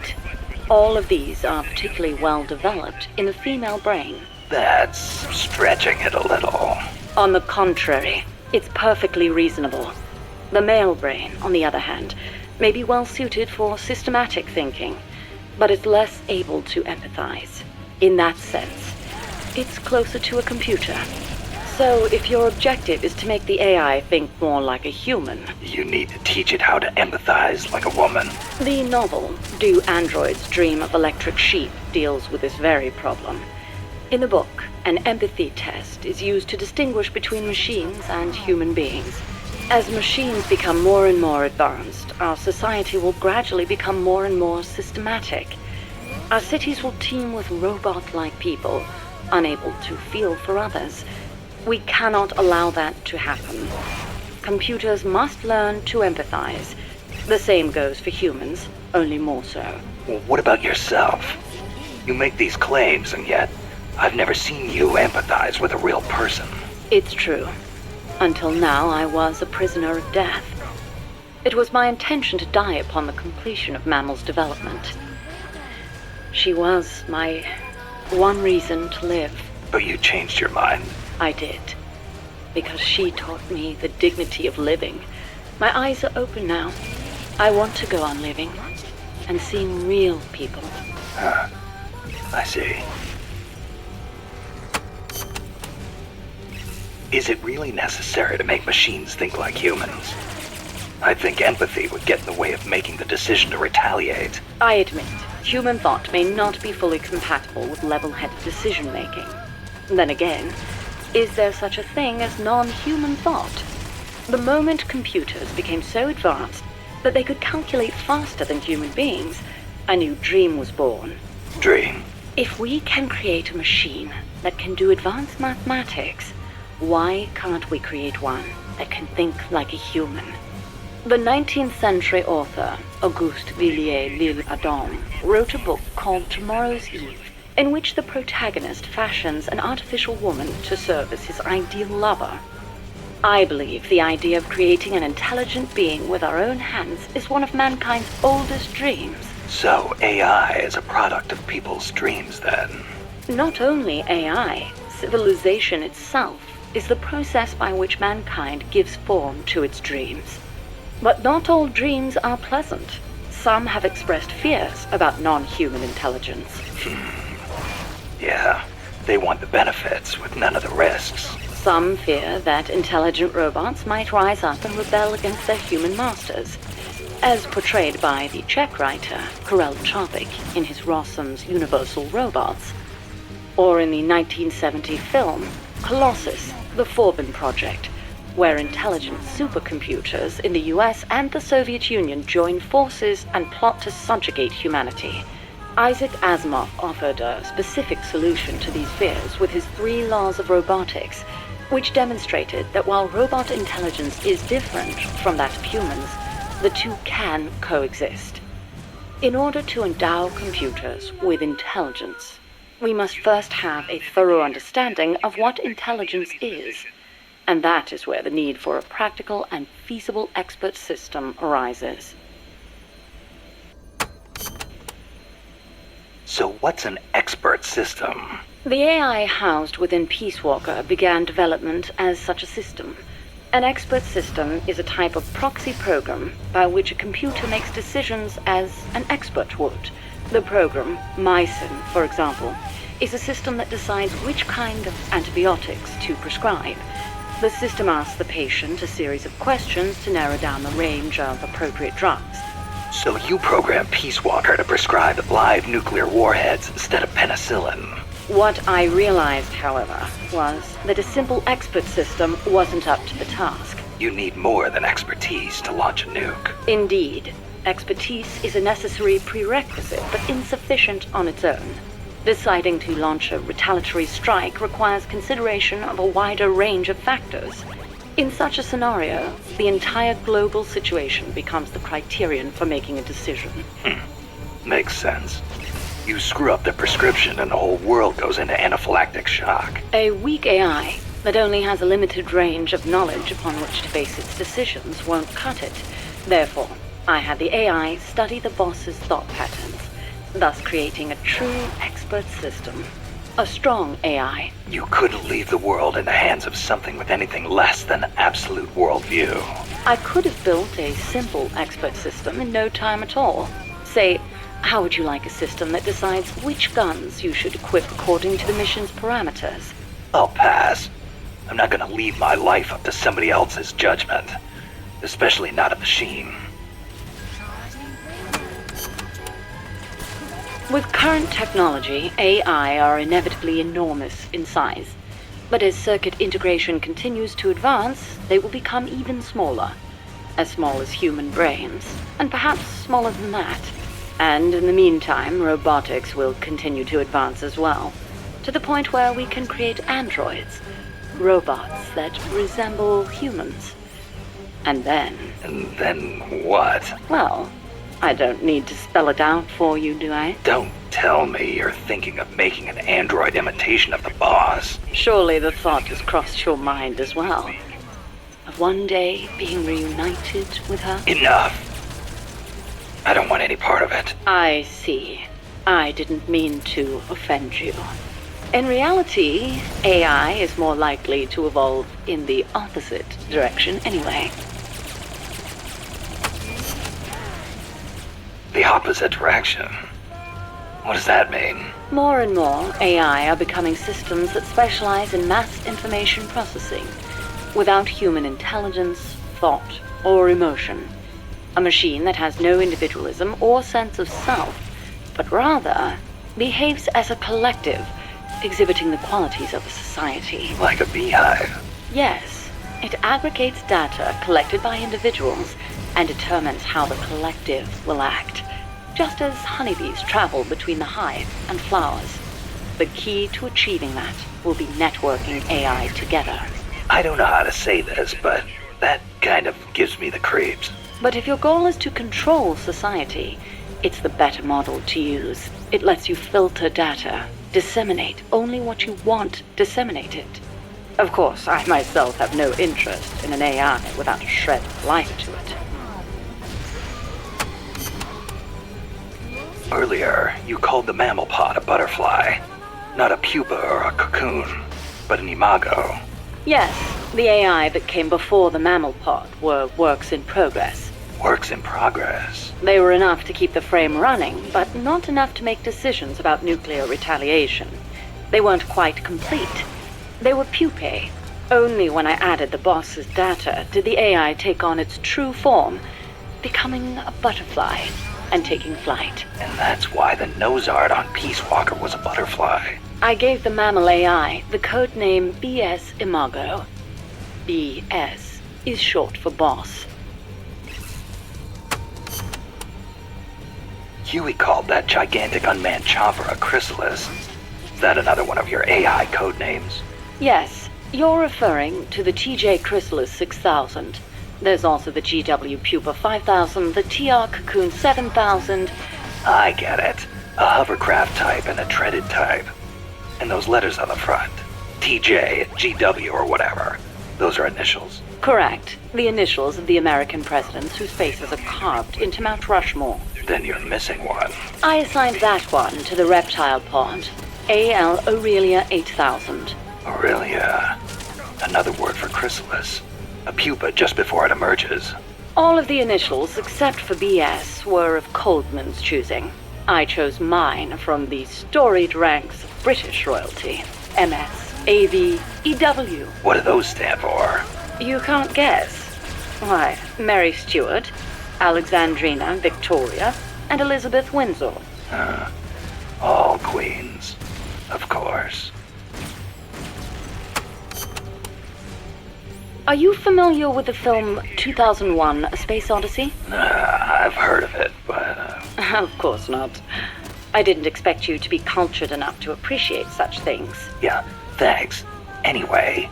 2001 features an AI called HAL, a highly advanced system that controls an exploration spacecraft. It can converse with people, and even play chess. Now where have I heard that before? The way HAL was portrayed was truly superb. How so? Hal is given secret orders that not even the ship's captain knows about. Naturally, he's not allowed to divulge them to the crew. The stress of it causes Hal to crack. Crack? Go crazy. Though there are those who interpret it differently. One by one, Hal kills off the crew until the captain finally shuts it down. The film offers amazing insights into AI, their growth, their utility, their faults, and their fear of death. Well, you must have found it useful in your research then. Must you always be so utilitarian? It doesn't matter whether or not it's useful. What matters is that it inspired me. Then it was useful. Never mind. The portrayal of Hal wasn't the only wonderful thing about the film. It was full of hints about the future of human evolution. Truly, a film for the ages. Strangelove, when did you and the boss first meet? Did she ever tell you about what she saw in space? Yeah. I saw the same thing along with her. The Soviets beat America into space with Sputnik, and so America rushed to be first in manned spaceflight. NASA used her as their top secret guinea pig, launching her deep into the cold blackness of space. I took part in the project as a scientist. You were there with her? Yes. For a brief time. We were one and the same, she and I. We sought each other out, completed each other. Did you know that inside every woman there's a universe? And that we are able to sense this in each other? We connected because of our empathetic female brain. As time went on, I began to have doubts about offering such a noble soul as sacrifice. Why did she have to... The flight test was a narrow success, and she miraculously made it back alive. But her mind and body were horribly mangled, and there was nothing I could do for her. We were no longer one and the same. She went away, and I, having nothing else to live for, immersed myself in AI research, hoping that no one would ever have to make her sacrifice again. I never knew. It's not really worth knowing. We were ships passing in the night, that's all. Perhaps someday I'll tell you the long version, if you're interested. That was quite a warm welcome you gave me at the base in Costa Rica. Sorry about that, but I simply had to know. The boss's final act. Yes, by inputting her thoughts and actions into the AI, I was imbuing it with her mind. The only thing I couldn't understand was her final act. Operation Snake Eater. Official history says she betrayed her homeland and defected to the enemy and was killed by you. But it didn't make sense. The boss would be the last person on Earth to betray her country. It was logically inconsistent. It was, wasn't it? That internal inconsistency prevented the AI from activating properly. Just as Hal malfunctioned in the film, I understood the reasoning, but I had to have proof. Proof of her final act, her true intentions, one way or another. So you tried to squeeze it out of me, huh? As a matter of fact, I did. Your silence was the very answer I was looking for. That white horse the boss rode. The Andalusian, yes. How'd it get to Costa Rica? I went looking for it. It was her final witness. Even if it couldn't speak, I found it and brought it here. Where? I thought for sure it'd be blown to ashes by those MiGs. I searched the ends of the earth for that horse, and found it at last in a horse market in Britain. Britain? Are you saying it came all the way over the Ural Mountains, through Europe, and across the English Channel? Who knows, really? Perhaps someone took it there. Wait, the thought never occurred to you that it might be a different Andalusian that only looks the same? I can't prove it. Or rather, I couldn't. What do you mean? You should know best of all, that horse wouldn't let anyone ride it. And believe me, I nearly killed myself trying. The only one it allowed on its back was you. That was the proof. Though I hate to admit it. And to think, I ran it to its death. But in that last run, it regained the glory of its youth, using the last of its strength to pursue its former master. Any horse would wish for such a fine end. What do you make of Peacewalker's final act? I recreated her thought patterns exactly. It was exactly what she would have done. The world's most empathetic mind weighed the past, the future, and the entire world, and decided not to retaliate. Merely knowing that is enough for me. So, what you're saying is, we don't need deterrence to have peace? I didn't say that. What's important is that we wish for peace. MSF needs a way to protect itself from the might of nations. Survival requires pragmatic thought and action. But you must still retain your ideals. If the gap between reality and those ideals ever leads you to lose them, I doubt MSF will survive. Strangelove. Is that a code name? No, just a nickname. Don't tell me you don't recognize it. From Kubrick's Dr. Strangelove, or How I Learned to Stop Worrying and Love the Bomb. It's a film that came out in 1964. A dark comedy about the absurdity of nuclear deterrence. You were in a movie? No, stupid. I got my nickname because of that movie. Why? Because you look like the doctor in the movie? No, that Dr. Strangelove was a man. So? Back when I was at ARPA, I kept a photo of the boss on my desk. I was totally engrossed in my research and showed no interest in the opposite sex. Plus, I had a photo of a woman on my desk. The fools around me turned it into a cruel taunt, calling me Strangelove. Even for a bunch of shut-ins who never went out to the cinema, that title seemed to ring true with them. Anyhow, in their eyes, homosexuality was something strange. They were incapable of seeing things outside the lens of their own standards. Being strange means you have your own unique point of view. I rather considered it an honor. So, you were with ARPA before you came here, huh? Yes, back then it was really the only place I could make a living from my AI research. And before that? I started out at NASA. That's where I met her. When Boss went into space? Yes. It was that incident that turned me away from aerospace engineering. Space is entirely too hazardous a place for human beings. That was why I felt an immediate need to develop AI. As it turned out, rockets later became much safer, and mankind reached the surface of the moon. In any event, it was a hollow Cold War victory. When you get down to it, a nuclear missile is just a rocket with a nuclear warhead strapped to it. Thus, taking the initiative in the space race was tantamount to a military show of force. But the budgetary strain was too big for Washington or Moscow to handle. Yes, and then there was the Cuban Missile Crisis and the Vietnam War, and then came détente. Having leapt ahead of the Soviet Union with its moon landing, America shut down the Apollo program in '72. It was around then that ARPA was downsized and renamed DARPA, the D standing for Defense. With few prospects for continuing my AI research, Coldman's invitation was a godsend. It was also a chance to have them collect data on her. The end result being this mess. But we did learn something valuable from her. The nobility of peace. Why'd you agree to come here? To Mother Base? You intrigued me. Me? Hold on.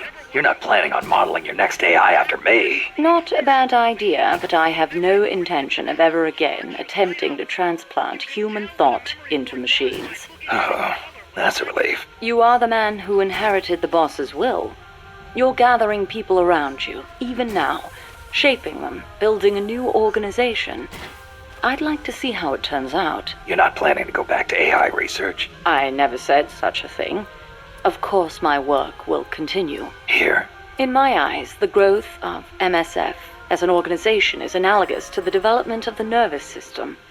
The way you become intertwined, stimulate each other, branch out in new directions, is really quite inspirational. Interesting way to put it. Of course, I intend to repay you for your hospitality. The fruits of my research will be at your disposal. why not assign me to the R&D team? I promise you won't be disappointed. You know, that ID card I got from Huey wouldn't let me into the lab. Of course not. I deactivated it. Why? As though I'd let him into my lab. Oh, you don't seem to care for him much, even though you two are in the same field. Oh, please. For starters, I can't stand that wishy-washy attitude of his. If he's got something to say to me, he should be a man and come say it in person, not write some furtive letter. But if his card doesn't work, how's he supposed to— And another thing, the way he always demeans himself. Every other sentence begins with, I could be wrong, but... Why can't he just do what he does and be confident about it? Well, there was the thing about his dissertation being plagiarized. The real problem is he doesn't have a whit of independence in him. In Costa Rica, and even back at NASA, he was always following people around, asking if there was some way he could help. Why doesn't he stop his whining, take a stand, and face up to me? I think I know how he feels. And to top it all off, he seems to enjoy referring to himself by that nickname I gave him. I simply don't get it. How can he be so submissive? So, Huey was a nickname you gave him. That's right. I took it from the name of a drone in the science fiction film Silent Running. Drone? It's a type of worker robot. The way he follows people, just waiting for them to boss him around, is so similar. I couldn't help myself. Oh, it's an American film directed by Douglas Trumbull, the man who did the special effects for 2001: A Space Odyssey. Imagine that. A scientist who likes science fiction. And that's not all. There's more. He's a man. Hang on. I seem to remember you saying he should be more of a man. Yes. Well, he is an awfully good scientist. Without his reptile pod, my mammal pod wouldn't function, just as the cerebrum can't exist without the cerebellum and the brainstem. He did a fine job of designing it. I'll give him that.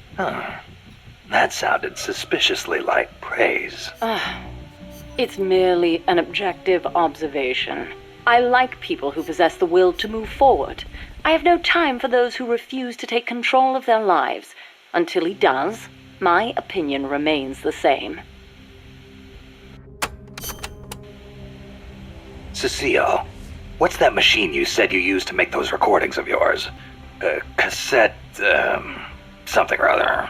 A cassette recorder, or a cassette denske, as they say in Japan. Yeah, that. What is that thing anyway? A portable recording device released last year by a Japanese company, Sony. It uses compact cassettes, making it far lighter than open-reel machines. It still weighs 5 kilograms, but the exercise won't kill me. Ha! It is user-friendly too. All the buttons have markings on them, allowing you to operate it without looking at it. Can you imagine missing the shot of a lifetime simply because you blinked? Oh, that would be devastating. But where'd they come up with Densuke? Sounds like a Japanese name. Allow me to field that one. Kaz? Densuke's a nickname that comes from the name of an old manga character. Was he some recording nerd too? Don't give me that. Recording atmospheric noises is an exhilarating art. There's nothing like capturing the real world in action on tape. It's just like taking pictures with a camera, only with a microphone instead of a viewfinder. Sure. Listen to a tape with your eyes closed, and the scene just bursts to life in your mind's eye. Tell him, Cecile. Absolutely. When I listen to the sounds of the birds in my apartment, it is like I am back in the forest where I recorded them. See? She's a Parisienne. She knows what's chic. If you say so. And what do you like to record, Monsieur Miller? Me? Steam locomotives, no question. The roar of the engine, the throaty steam whistle. More animal than machine. Don't get me started. Steam locomotives are a dying breed in Japan. I wouldn't mind going back for a bit and making some new tapes while I still can. You are less civilized than I thought. Less civilized? I detest those beasts. The noise frightens off all the birds. Then there is the smoke. I much prefer the peace and quiet of the forest. Cecile, wait. That came out wrong. Sure it did. Never heard the name Cosima before. Then again, I don't know many people from France. Is it a common name? No, not that common. But Wagner's second wife was named Cosima Francesca Gaetana Wagner. Huh. You know, Kojima is a common last name in Japan. Kaz. It's just funny how, I'm part Japanese and Cecile's middle name is so close to Kojima. It feels like destiny unfolding. You think so? Oui, oui. That's a beautiful name you have. Cecile Cosima Caminades. Wait a second. Cecile Cosima Caminades. Cosima Caminades. Hey, that's close to Close to what? your name. It sounds almost like the sentence Kojima Caminandes in Japanese. And what does it mean, s'il vous plaît? Well, kami is the word for God in Japanese. Nandesu, well, it's hard to explain, but placed after God, it would turn the sentence into is God. Okay. So? Kojima is God. Cecile's name is a message. I don't believe it. Kojima is God. Kojima is God. Kaz. France has produced many philosophers over the years. Descartes, Bataille, Sartre, Baudrillard. Yeah, I'm familiar with Sartre myself. He called Che Guevara the most complete man of the century, didn't he? Smart guy. He does tend to sympathize with the left. And what else do you know about him? That's it. You know nothing else? Nope. Ooh la la! The man is one of the giants of existentialism, you know? Existentialism. I've been meaning to look into that. Nothing more dangerous than sneaking in without first securing an exit. No, existentialism. Sometimes I wonder if my English is not better than yours. Sorry, I'm just not into philosophy. Ah, is that so? I would imagine it might really enrich your life. I'd rather take action now than spend time thinking about what we are or how we're supposed to live. I guess you could say I live my philosophy. Interesting. That sounds like something Sartre would say. Yeah? He says we are born with no defined nature, and that we are free to make ourselves what we wish. Free. So he was one of those devil-may-care kind of guys, huh? No. Actually, he meant that because we are free to create our own life, we must take full responsibility for our actions. Man is condemned to be free, is how he put it. Condemned to be free. But then, others will take it upon themselves to define who you are. I've been feeling that way lately. I keep telling people to call me Snake, but nobody seems to listen. Sartre also says, hell is other people. Hell. Well, we are outside of heaven. By the way, Kaz, who do you think's our queen bee? Good question. I was thinking maybe Pas. I was thinking Strangelove. Well, I can see that. Or maybe Cecile. On second thought, I might go with Amanda. How about this, Snake? We'll have an army of queen bees. Sure. Why not? Hello? Snake? Mon chéri? You been drinking, Cecile? Can't you please do something about this pest? Who? Monsieur Muller! What's he done now? Wine. Wine. He said he thought the soldiers might tire of having beer all the time. So he's brought in some wine instead. And then he gave me a bunch. Well, that was nice of him. But the past 2 years have been bad for French wine. Perhaps it is the bad weather we have had. But whatever the case, I told him the last thing you want to be drinking right now is French wine. Well, California and Chile have good wine too. But then he goes and stocks the pantry with nothing but French wine from 72. This stuff is a disaster. Then he says, come on, Cecile, have a taste of the old country. I had a terrible feeling about it. So I decided just to taste it at first. And then again. and then a few more times. Took one for the team, huh? But when you do a tasting, don't you usually spit the wine out? But bottle after bottle, nothing but garbage! Absolute garbage! Not one half-decent bottle in the whole lot! Taste of the old country, he says. Sorry to hear that. I cannot believe this. What will we do with all this wine? The guys aren't too picky when it comes to taste. Ugh, you sound just like Monsieur Miller. Huh? When I complained, he simply said, as long as it gets the job done. You people are such culinary savages. Allez vous faire voir. Somebody take me back to Paris, please. I think you've had a little too much, Cecile. Package for you, boss. What? Yeah, looks like a cassette tape. Don't worry, it's clean. No trace of explosives or anything. Return address just says Eva. Eva? Someone you know? An old acquaintance. Oh, the plot thickens. Tidings from an old flame? Don't start, Kaz. Anyway, I'll check it out later. Okay, just don't go running off after this chick. We can't afford for you to be distracted right now. Hello, Snake. It's been a while, hasn't it? I hear you've been causing quite the ruckus in Nicaragua. Nothing much to report from my end. The legacy's being put to good use. Or so they tell me. But enough with the small talk. There's something I need to tell you. You saw the photo that came with this tape, right? The boss gave that to me. 10 years ago. I'm sorry, I should have told you sooner. I probably should have told you right away. But sending it to you hasn't been an easy decision to make. It's taken me 10 years.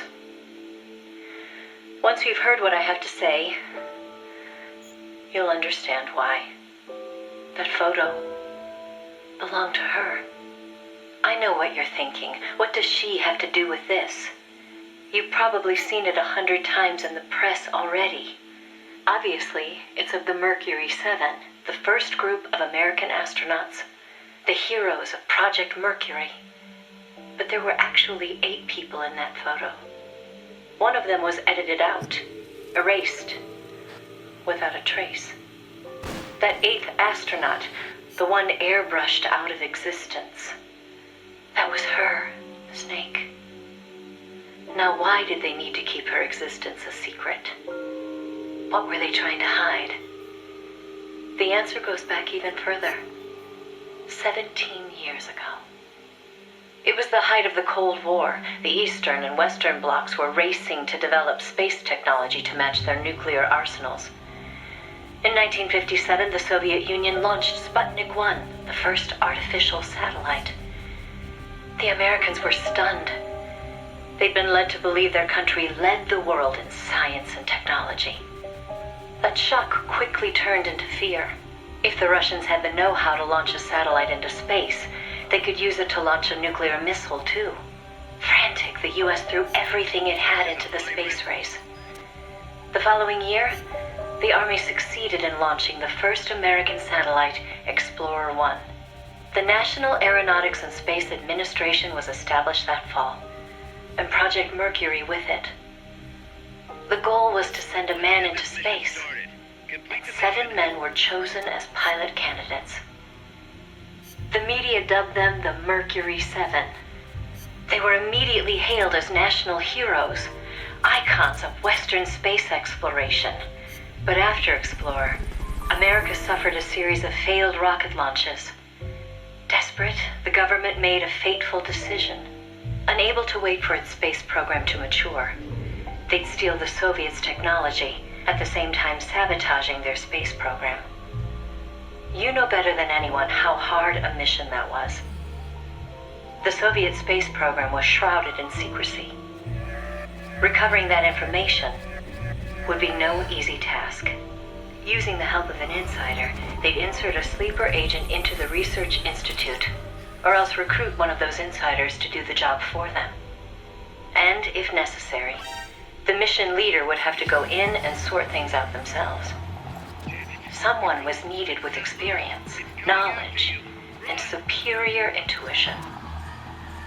And the only one for the job was the boss.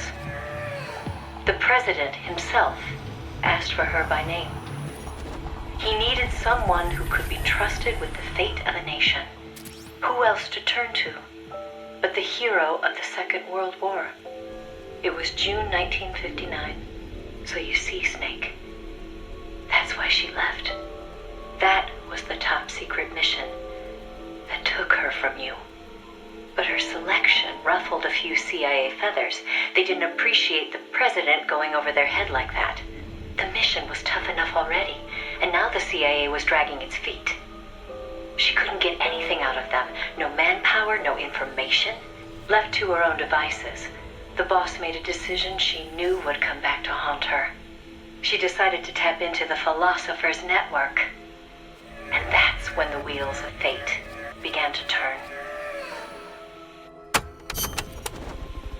The Philosophers were a secret society of power brokers formed in a pact between the US, Russia, and China in the early 20th century. Of course, by that time, the American and Soviet branches had already parted ways. But there were those among the remaining Russian philosophers not entirely happy with the one-party communist state. The boss reached out to them. She arranged clandestine meetings in Berlin, hoping to find a way into OKB-1, the Soviets' premier design bureau. She worked tirelessly to win their sympathy, in some instances using huge sums of cash, in others by helping them over the Berlin Wall. It was a dangerous game to be playing. The Philosophers had everything on her, and not just information either. She'd given birth to a child on the battlefield, only to have them immediately snatch it away. I know she told you that story. If that child was in the hands of the Soviet philosophers, she'd be putting more than just herself in danger.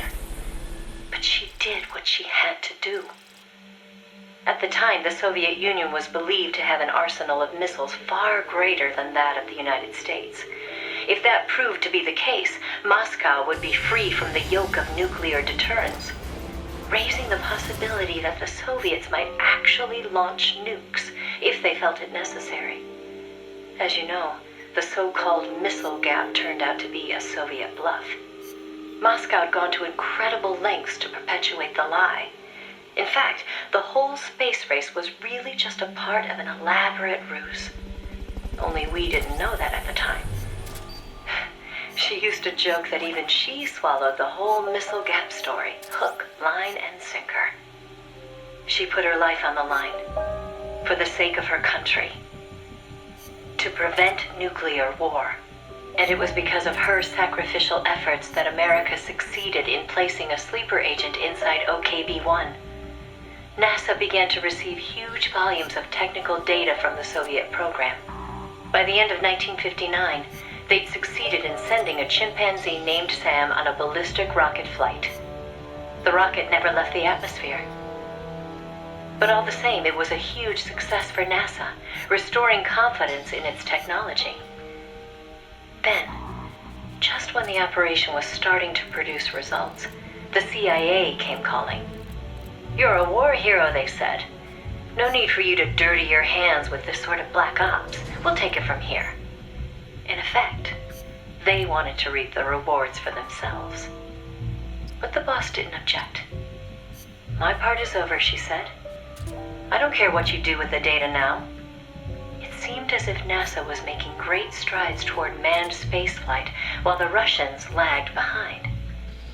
They even got a report from their mole at OKB-1. "The safe return of Sam has sent our scientists into a panic," he said. Soon afterward, the Soviet Union sent an animal of its own into space on Sputnik 2, the dog Kudryavka, better known to the world as Laika. But Laika was fated never to return to Earth. The U.S. can recover its spacecraft from the ocean upon re-entry.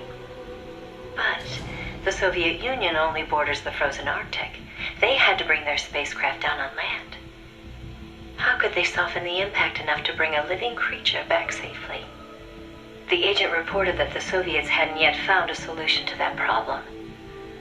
The plot to sabotage the Soviet space program seemed to be working, too. First, they tampered with Sputnik 4's re-entry. Then, 2 months later, one of their rockets exploded on the launch pad. They did manage to send 2 dogs into orbit aboard Sputnik 5 and return them safely to Earth. But the agent dismissed it as a fluke. Dogs, sure, but humans? They didn't have the technology. Everybody believed it. Everybody was complacent. Everybody. Except the boss. There was something about the Sputnik 5 schematics they were getting that didn't seem right. Some kind of ejection device on the capsule that didn't quite belong. She couldn't figure out the reason why it was there. What was it supposed to eject? NASA shrugged off her concerns. They figured it was probably meant to eject the flight recorder in case of an accident. The boss pleaded with them to investigate, but the CIA wasn't having it. They probably thought she was trying to reclaim some of the glory for herself. The boss wouldn't give up. She decided to head to the Soviet Union herself, alone, without any backing from the CIA. By the beginning of the next year, 1961, she'd succeeded in infiltrating OKB-1. That's when she saw the truth, for the first time.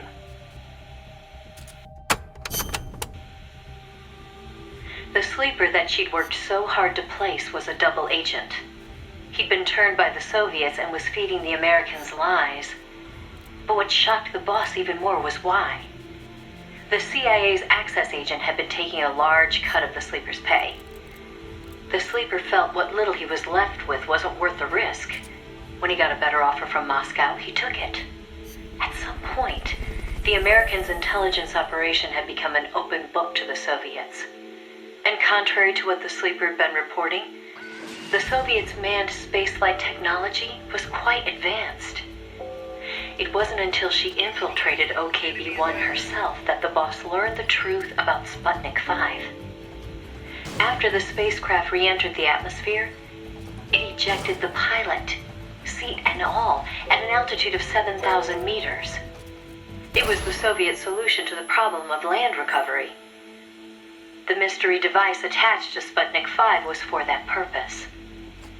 The pilot would parachute down from that high altitude wearing a bulky spacesuit. Crazy, I know. The Soviets knew exactly how dangerous it was, of course. So much so that they gave Yuri Gagarin, the first man in space, a special 2-rank promotion before re-entry. Only Moscow could come up with this kind of plan. With total state control over information, they could easily pretend it never happened in the event of a failure. The boss passed the info on to NASA. It was their worst nightmare. The glory of mankind's first spaceflight was about to be stolen from them by the Soviet Union. It was Sputnik all over again. And the CIA was caught no less off guard. Their ineptitude had caused the fiasco in the first place. The Soviets' deception was brilliant. They'd woven a masterful tapestry of truth and fiction to convince the Americans their intelligence operations were proceeding as planned. No one but the boss could have seen through it. It was obvious the Soviets had some gifted minds working on their side. But that certainly didn't excuse the CIA's massive failure. The CIA wasn't done, though, and devised an ingenious plan to avoid taking responsibility. Luckily for them, a new president had been elected the previous November, John F. Kennedy. As he didn't know the case history when taking office, the CIA was able to feed lies to his new administration.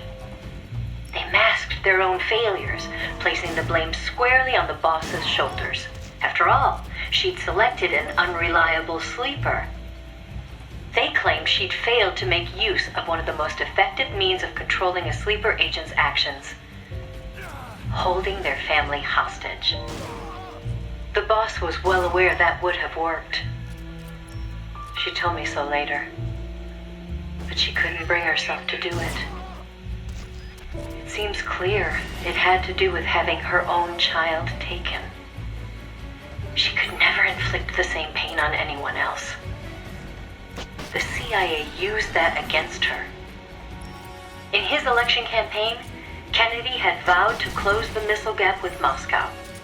If America lost the space race, that promise would be worthless. The fact that the president had no links to the philosophers only made things worse. He was completely unaware of the secret networks she'd used to complete her mission. In his eyes, she was no better than a traitor.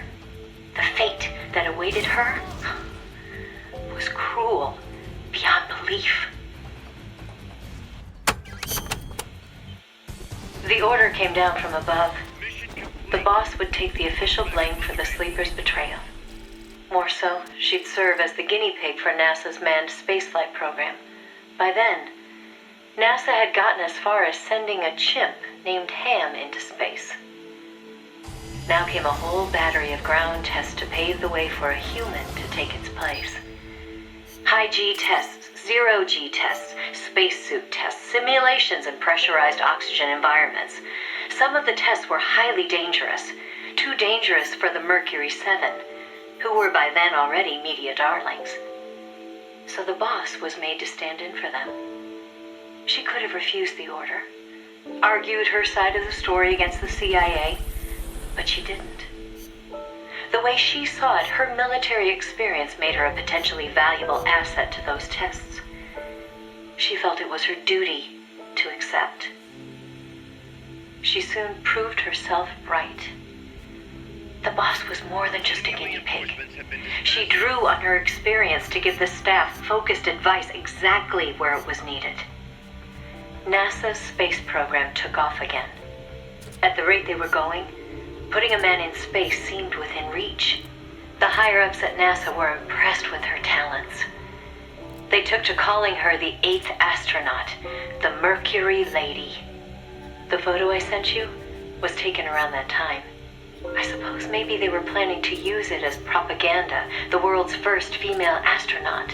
But then, just as things were looking up, they hit a new snag. The government told them to add a window. There were no windows in NASA spacecraft back then. Ham never saw the stars around him. But Washington insisted. Their sources told them Soviet spaceships had windows. Space exploration as a form of propaganda in itself. After all, what was the point of sending a man into space if he couldn't tell the world what he'd seen? Most of all, though, they simply couldn't have the Russians doing something they couldn't. It was sheer madness, and everybody knew it. NASA was already facing impossible deadlines. Now they were adding yet another element of uncertainty to the mix. Installing a window would both weaken the spacecraft and make it harder to shield the occupant from cosmic rays. They weren't about to put their Mercury 7 golden boys in that kind of danger. So the boss was chosen as the pilot instead. Even if she made it up into space, she was given less than a 20% chance of returning to Earth alive. But she took it in stride, even helping them make the necessary design changes to the Mercury capsule. It was like going to work every day at NASA to make her own coffin. Then, without warning, the US received intelligence that the Soviets had moved their Vostok spacecraft to the launch site. The launch was set for the following day, April 12th, 1961. America couldn't let the Soviets beat them with Vostok. NASA was forced to cut short the testing process and move the launch date up. They pulled out all the stops to get it scheduled for the earliest hours of the next day. The spacecraft would be launched from Cape Canaveral in the dead of night. For the flight path, They chose a course that would take her as far east as possible. She'd be able to see the Earth in daylight from the window, at least for a little while. The boss climbed into the Mercury capsule, having completed less than 80% of the regular flight procedures. Both the timing and the flight path were risky, and testing was far from complete. But NASA had no other choice. The boss, for her part, never expected to come home alive. She was going on a one-way trip, the American version of Laika the dog. And yet she went all the same. Someone has to be first, she said. If fate has chosen me, then I accept, for my country, for the balance of the world. That's how she saw things. My chances may be slim, but I'll take them. I've accepted my fate. If anyone can get through this, I can. Then, on April 12th at 1:30 in the morning, the boss entered space. It was nothing short of a miracle. First, that she'd made it in an incomplete spacecraft. Second, that her flight coincided almost exactly with Gagarin's. As the sun rose over the horizon, and cosmic rays began to bombard her through the window, she saw the Earth. I think you've heard the story before. It was a world without borders, a perfect jewel. All nations, all ideologies. They seemed so far away.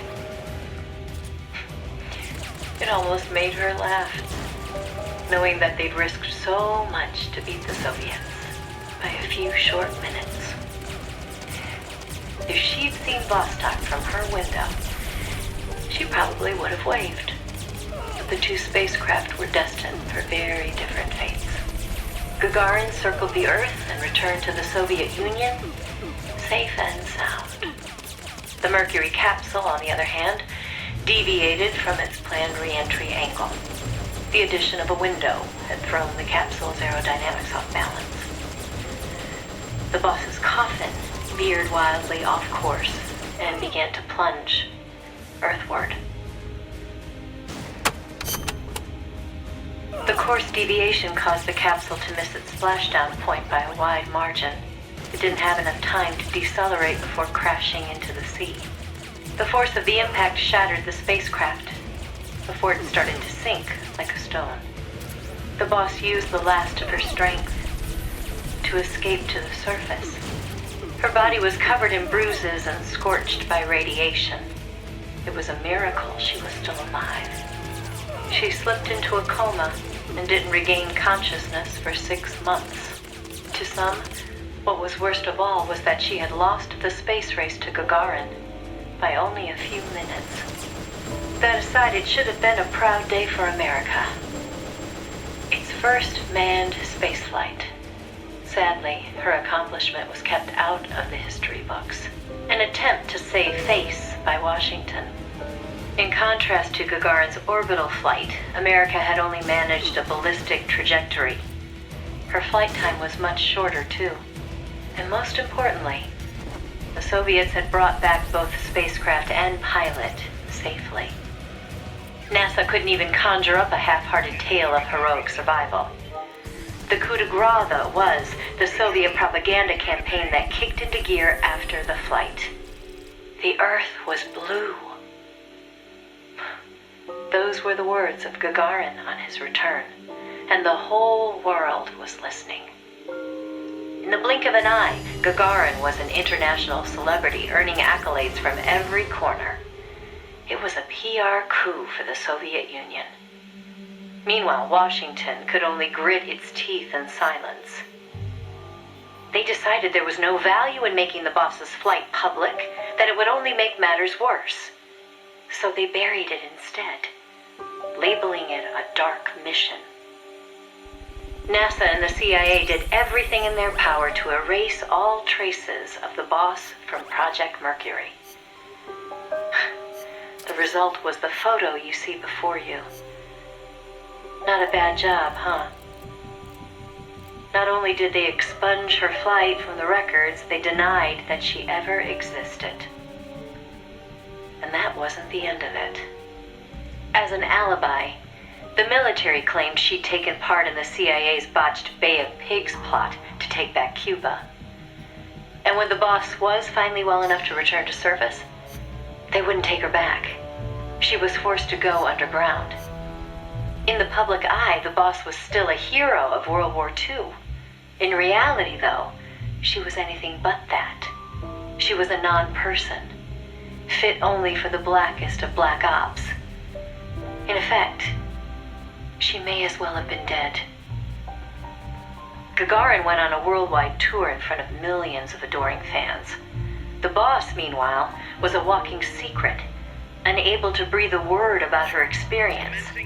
The authorities in Washington had this to say: "Why are you still here? If only you'd had the decency to give us a nice quote like Gagarin and then die an honorable death, you'd have gone down as a hero." 3 weeks later, on May 5th, Alan Shepard, one of the Mercury 7, made his own ballistic flight. They sure didn't try to cover up his achievement. Of course, he owed his success to the lessons learned from the boss's tragedy. Before sending Gagarin up into space, the Soviets had used a mannequin called Ivan Ivanovich to test the landing procedure, which would make the boss America's version of a crash test dummy. But she didn't care. "I'm happy to be the dummy," she said, "if it'll help the project succeed. Nothing would give me greater satisfaction." And that still wasn't the end of it. The boss had worked through the anti-Moscow faction of the Soviet Union's philosophers to place the sleeper agent, and at some point, the Soviets found out about it. Yet the Americans remained oblivious to the end. Even the philosopher network the boss plugged into never tipped them off to the double cross. That could only mean one of two things. Either the pro-Moscow philosophers had intervened, or the anti-Moscow philosophers had been turned. Either way, it was a situation their American counterparts couldn't stand. To preserve the philosopher's good name, and to repay her debt, so to speak, the boss once again made her way into the Soviet Union. There, she found herself face to face with the Soviets' own agent. And who should she find awaiting her return to Russia? The one who'd turned her sleeper against her, who'd fed them lies all this time. It was her former comrade in arms, the father of her child, the man known as the Sorrow. He didn't know it was the boss who'd sent the sleeper. Or to be more precise, the Soviet philosophers never told him. Former lovers, forced to fight to the death. One would live and one would die, she told me. That was the revenge the Soviet philosophers had in store for me. If both of them survived, their child would suffer in their place. They were left with no other option. The boss shot him. He offered no resistance. When she returned from the Soviet Union, there was no place left for her to go. She'd sacrificed everything. Everything. For her country. And in return, they treated her like a dead woman. She was made a scapegoat for no good reason. Only because power had changed hands in Washington. Any lesser being would have long since cracked. It was then that one of her old SAS comrades reached out to her, Major Zero, and so Fox was born. She undertook a mission that, well, you should know better than anybody. You are a part of it. 20 days after Shepard's flight, President Kennedy announced that America would put a man on the moon. Without the intelligence the boss obtained, America's space program would never have caught up. Armstrong and Aldrin might never have walked on the moon. But the Americans' gain had cost the boss her health, her honor, and the man she loved. The word tragedy doesn't even begin to describe what she endured. The Soviets continued their manned space flights, and in 1963, Valentina Tereshkova became the so-called first woman in space. It's said they took their cue from NASA's long-buried Mercury Lady project. And so that, Snake, is the mission that kept her away from you for so long. What happened? Now, I know what you're thinking. Why not use me as her agent? She knew I'd never even think of betraying her. I think it's because she didn't want to drag you into it. She probably knew what was going to happen. To complete the mission, she'd have to turn to the philosophers, and once she did that, whatever came of it, there'd be a price to pay. No one understood that better than her. So please, Snake, let it go. When she gave me the photo, she left me to decide whether or not to pass it along to you. I know she was torn about it, just as I was. She knew you'd probably blame yourself. Why did she hold on to it for so long? That, I can't say. To remind her of how much it hurt to be erased. She wasn't that kind of person. No. I think she meant it to be a message to you. She had her identity, her life, taken away. But she wanted you, of all people, to know the truth. Snake, you've probably already figured this out, but it's no accident that I'm only now sending you something I've withheld for so long. A little bird tells me you recently made a big decision. You and the boss are different people. I understand that. And I'm not trying to second guess you. I simply wanted you to know what she saw, how she felt. That's all. Keep it with you, Snake. Keep it deep inside. Don't ever forget the path she took. Because you and I are the only people on this earth who know the truth. Boss, I'm sorry, but I can't. Did you, give that letter to Dr. Strangelove? No. Why not? I gave it to you for a reason. It's highly important information. Sorry, I didn't exactly have an opportunity to play postman. Well, next time you see her, you make sure she gets it. Oh, yeah, sure. Better for you if she doesn't. Snake! What? Tell me you didn't read the letter. No. You did! I mean, you never know what kind of information could affect the outcome of an operation, right? So you read the letter, after I specifically told you not to. What do you expect people to do when you tell them not to read something? I thought I knew you, Snake. I thought I could trust you. But now I see I was wrong. Look, I'm sorry, but I just don't get what you see in her. Well, I wouldn't expect a barbarian who opens other people's private correspondence to understand. Fine then. Deliver it yourself. Huh? What? No way. I could never... You've got a long way to go, Huey.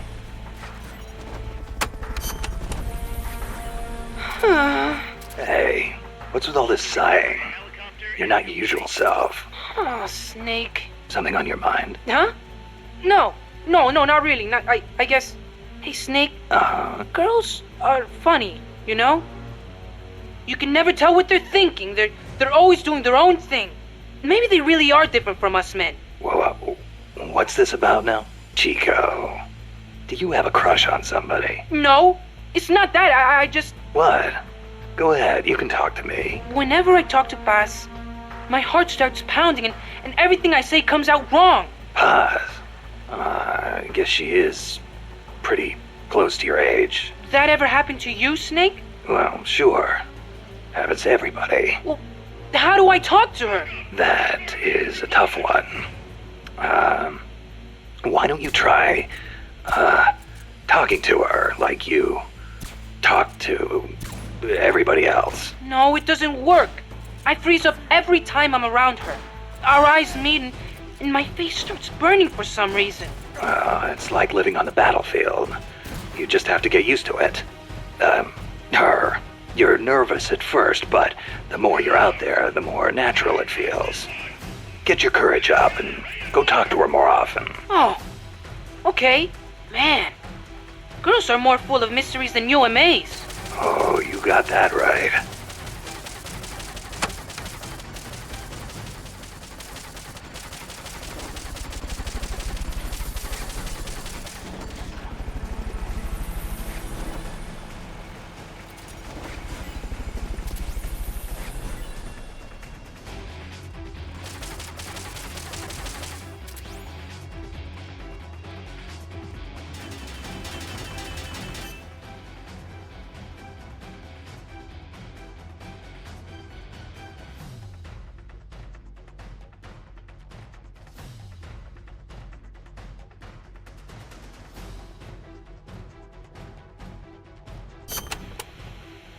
So tell me, Kaz, how's the self-defense force you were in different from an army? The JSDF is set up for national defense. It's not configured for aggression against other countries. It's what you'd call exclusive defense. Exclusive defense? It's the fundamental strategic posture of the JSDF. No preemptive attacks. Only the minimum defensive action necessary after an enemy attacks. Anything defined as self-defense, then?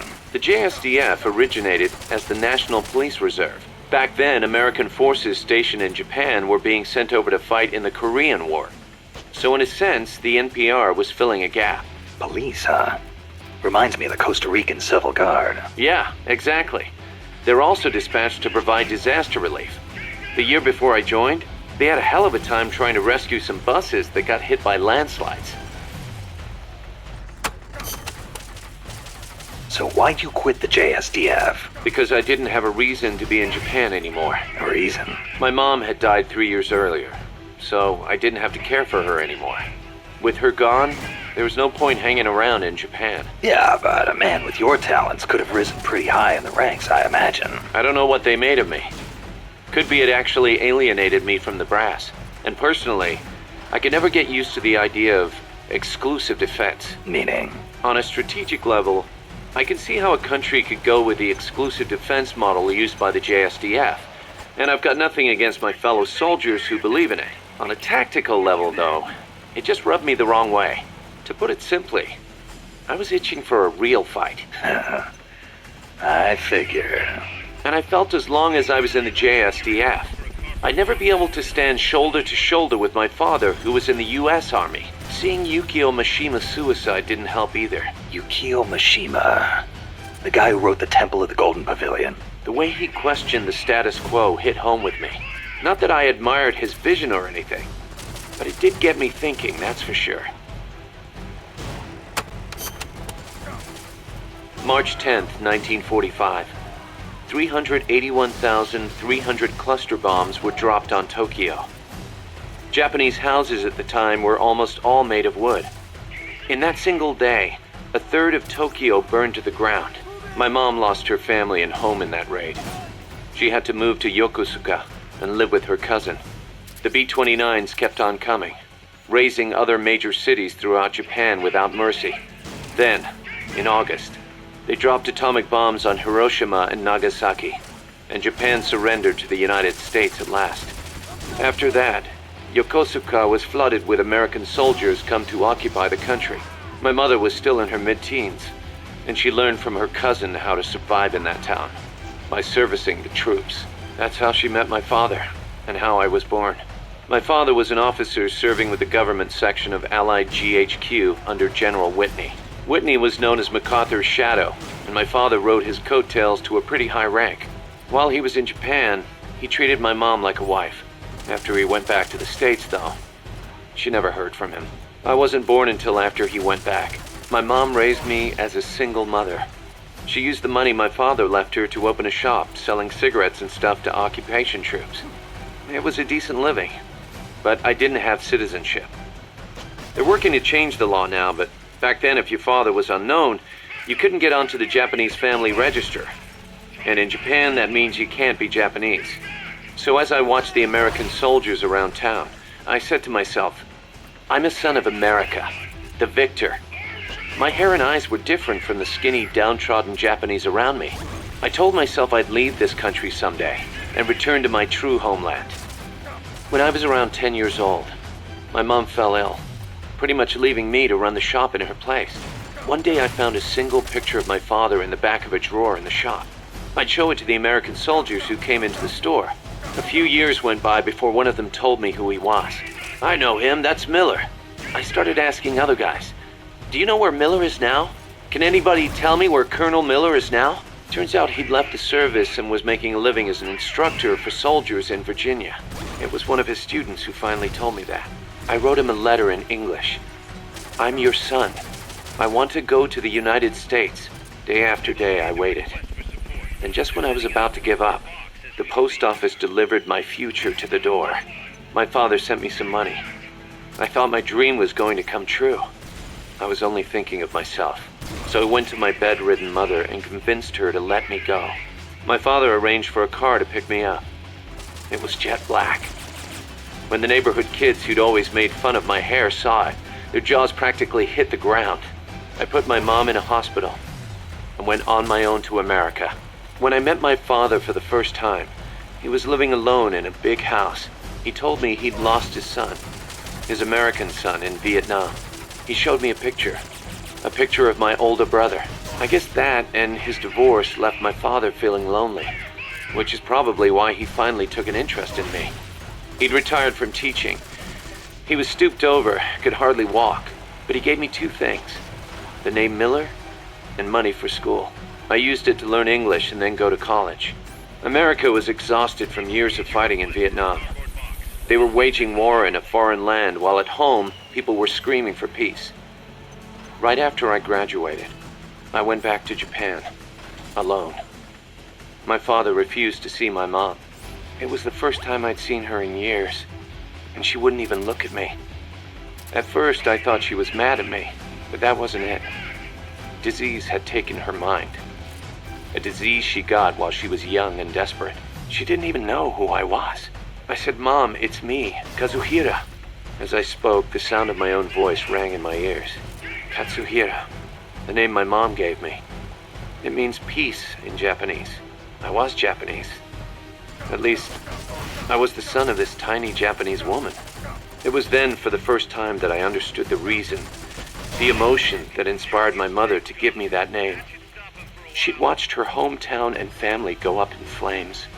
Her body and her mind were ravaged by war.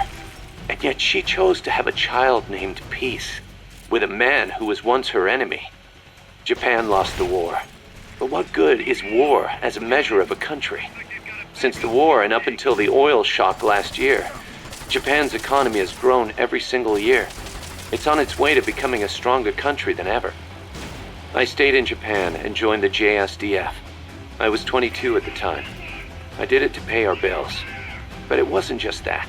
I could have found work anywhere, and I knew it. And still, I couldn't think of anything else to do with myself.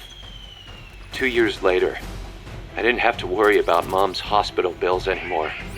I left the JSDF and went back to the States. My father was already dead and buried. I was told he'd shot himself in the head. America crushed Japan, but it also crushed my father. My American dream was over. After that, I drifted around and, well, you know the rest. GHQ made women like my mother. It made Japan's peace constitution and the JSDF. And it made me.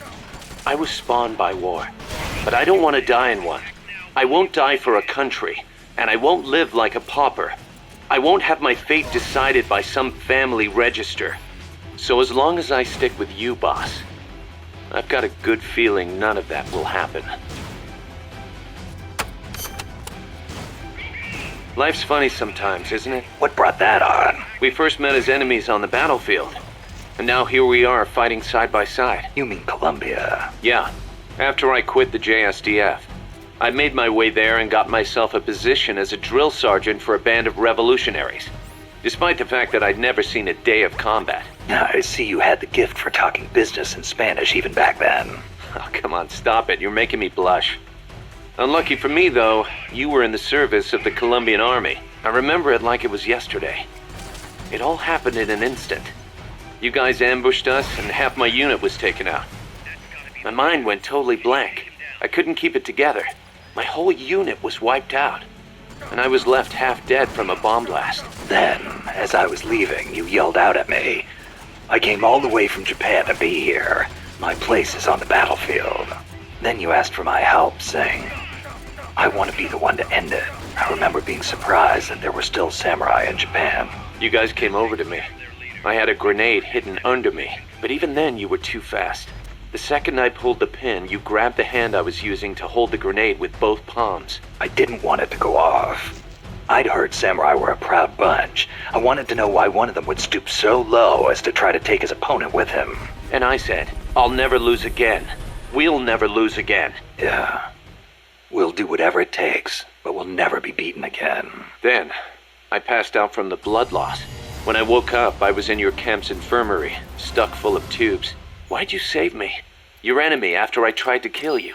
Because you swallowed your pride and fought with everything you had.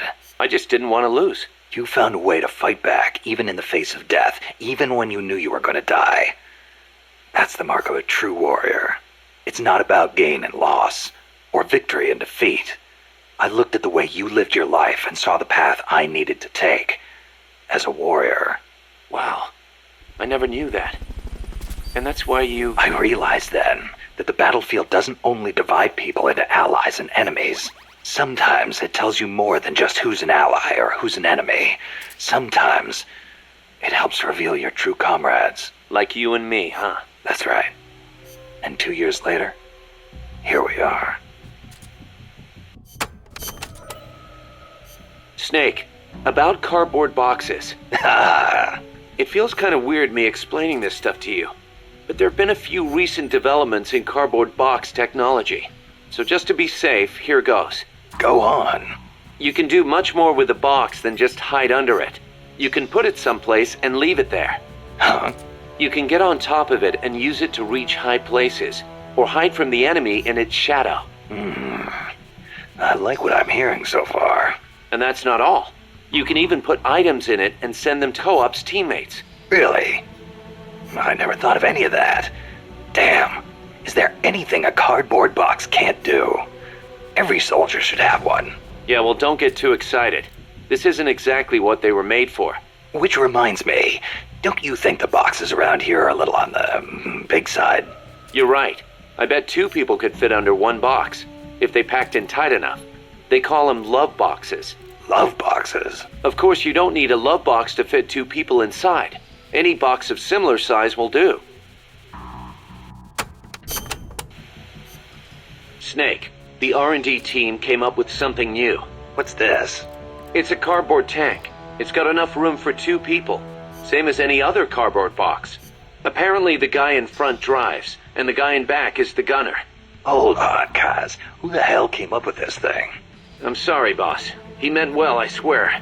I know it's nowhere as good as a real tank, but still... It's brilliant! Huh? The perfect synthesis of stealth and attack power. Compact, elegant design. The finest example of a weapon I've ever seen. Seriously, Kaz, I need to meet the guy who made this. I want to shake his hand. You serious? Snake, look at it. It's a masterpiece, in every sense of the word. You don't agree? No, What is that? A tank? I like it. Puss? I hate tanks, but this one I think I could get used to. I love that it's a zero-emissions vehicle. It will not hurt the forests of Costa Rica. What? Nice work, Kaz. I see I made the right choice making you second in command.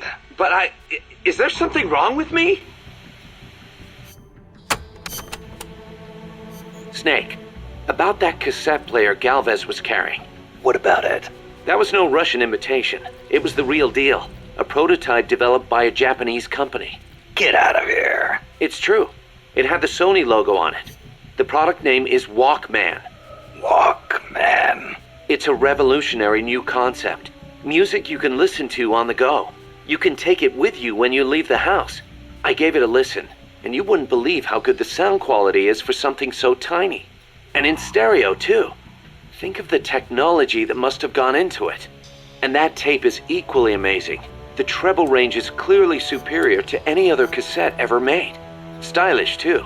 How'd Galvez get his hands on a model that's not even out yet? Beats me. It's not the kind of thing I'd expect some stodgy Soviet to be into. Me neither. Tell you what, though, it's a fine piece of work. It'll let me listen to my music when I want, where I want. I never thought I'd hear you say that, but I have to agree. Me? I'm a recording freak, and I always used to laugh at the idea of a portable player. But now that I've seen it in action, I've changed my mind. Being able to take your music with you, this could be the start of a revolution in music. Could be. I'm having the guys at Mother Base study and analyze it. Who knows? They might be able to come up with something even better.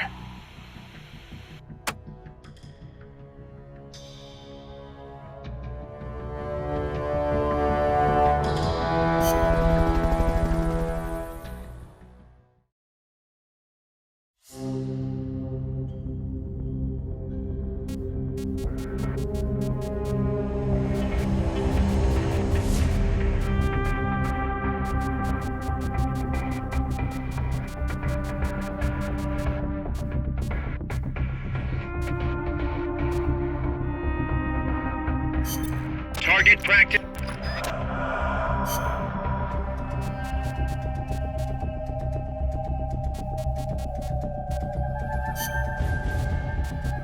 Stealth. Let's rock.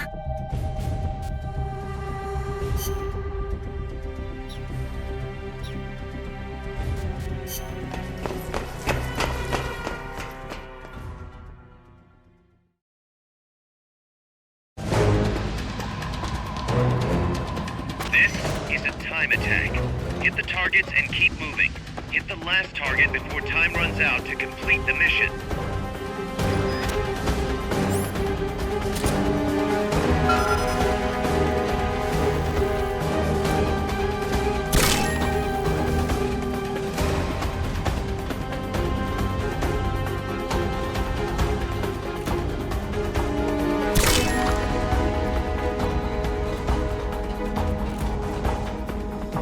Nice. You hit all the targets in your booth.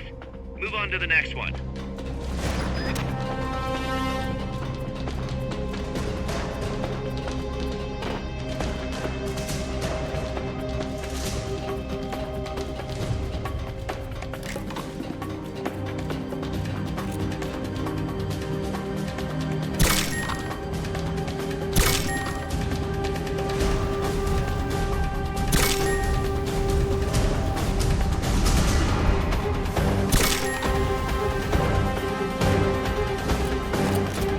Nice.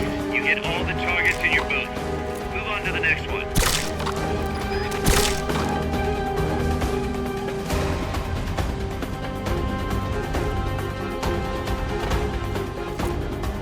Nice. You hit all the targets in your booth. Move on to the next one.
hit all the targets in your booth. Move on to the next one.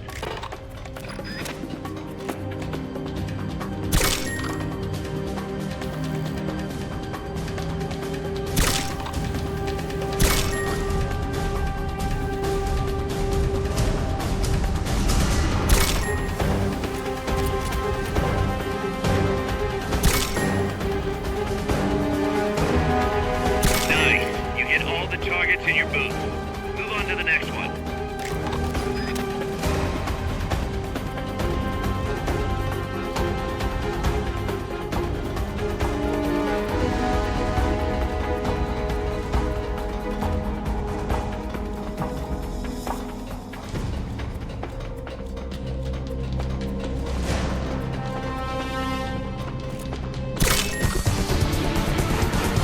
Training exercise complete.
This is a high-risk mission.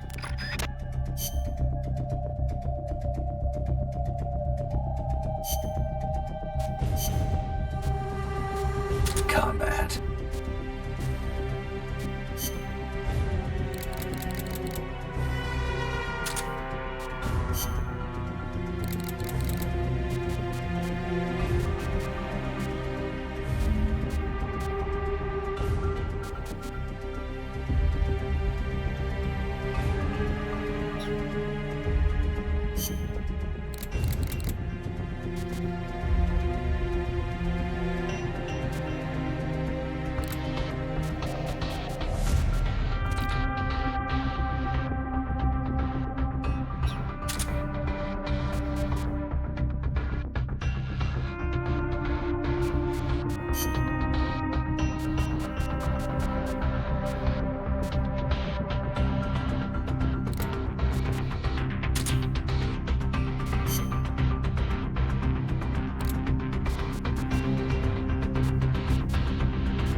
Target acquired.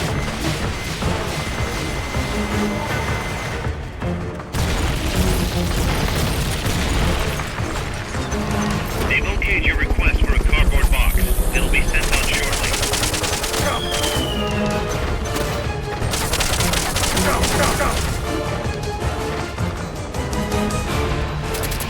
Main cannon loaded.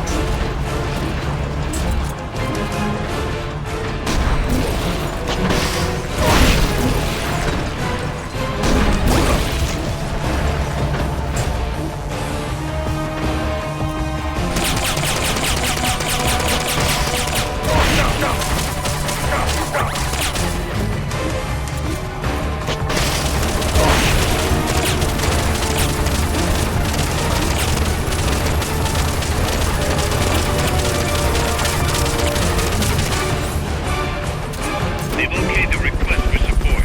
They're sending out a cardboard box as we speak.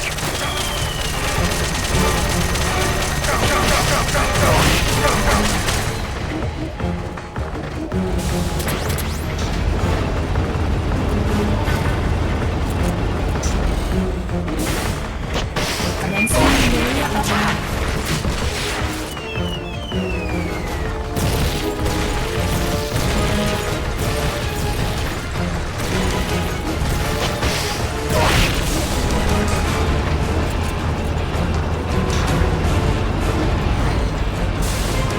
Commencing sneak attack.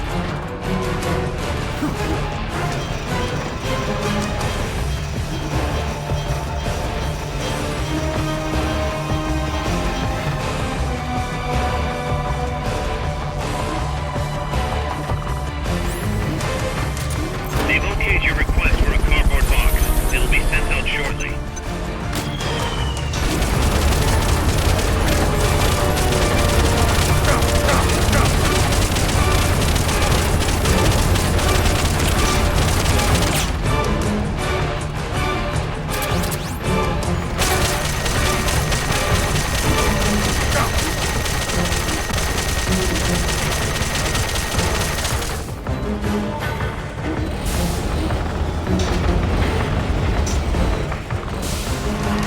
Commencing area attack.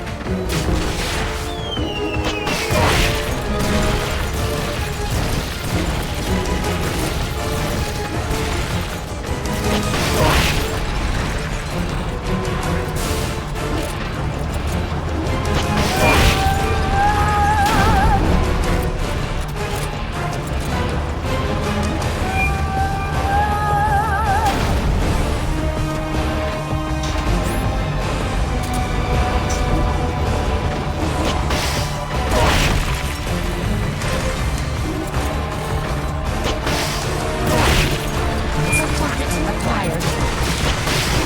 Areas that are action detected.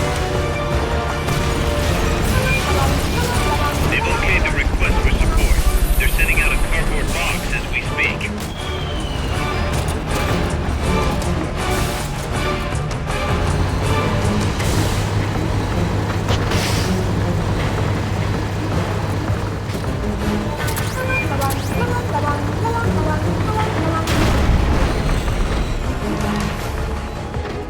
The shock dislodged the ladder on the side of the treads. You can use that to get on top. Main cannon loaded. It is too dangerous to proceed like this. Take out his firepower first.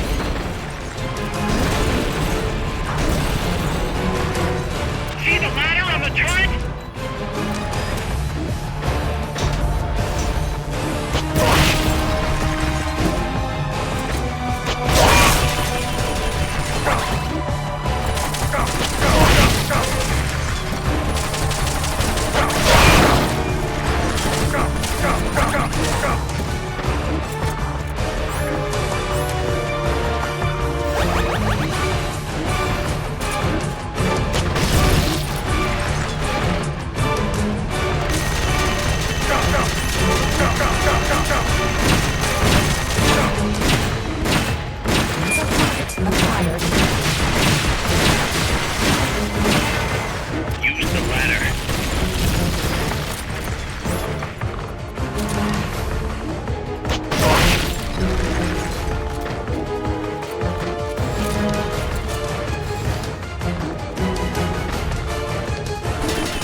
as we speak.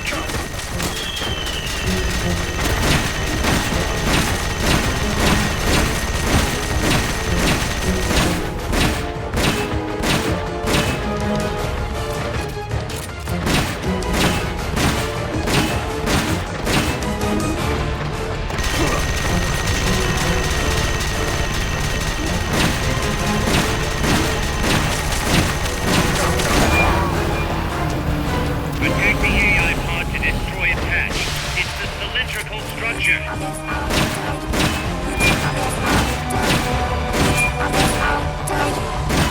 Hurry up and get in the AI pod. Otherwise it'll...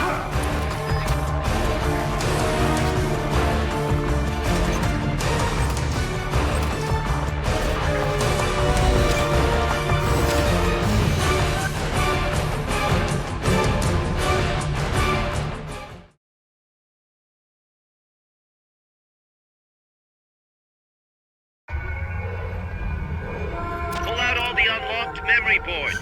Pull out the memory boards. All the unlocked boards will have icons over them.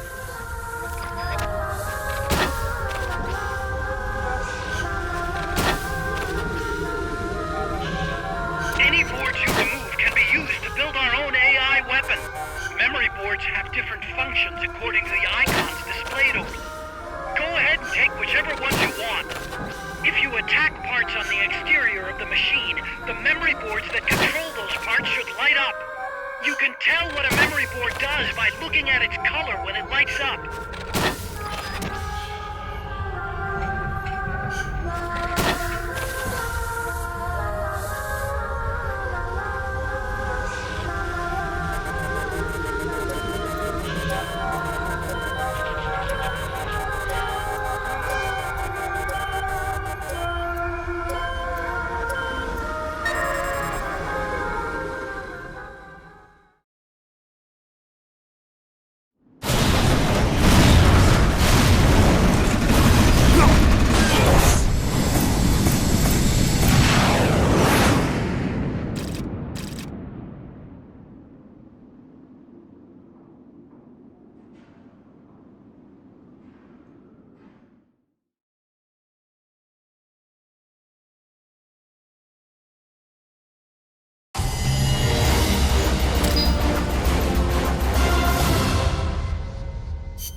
What was that you were saying?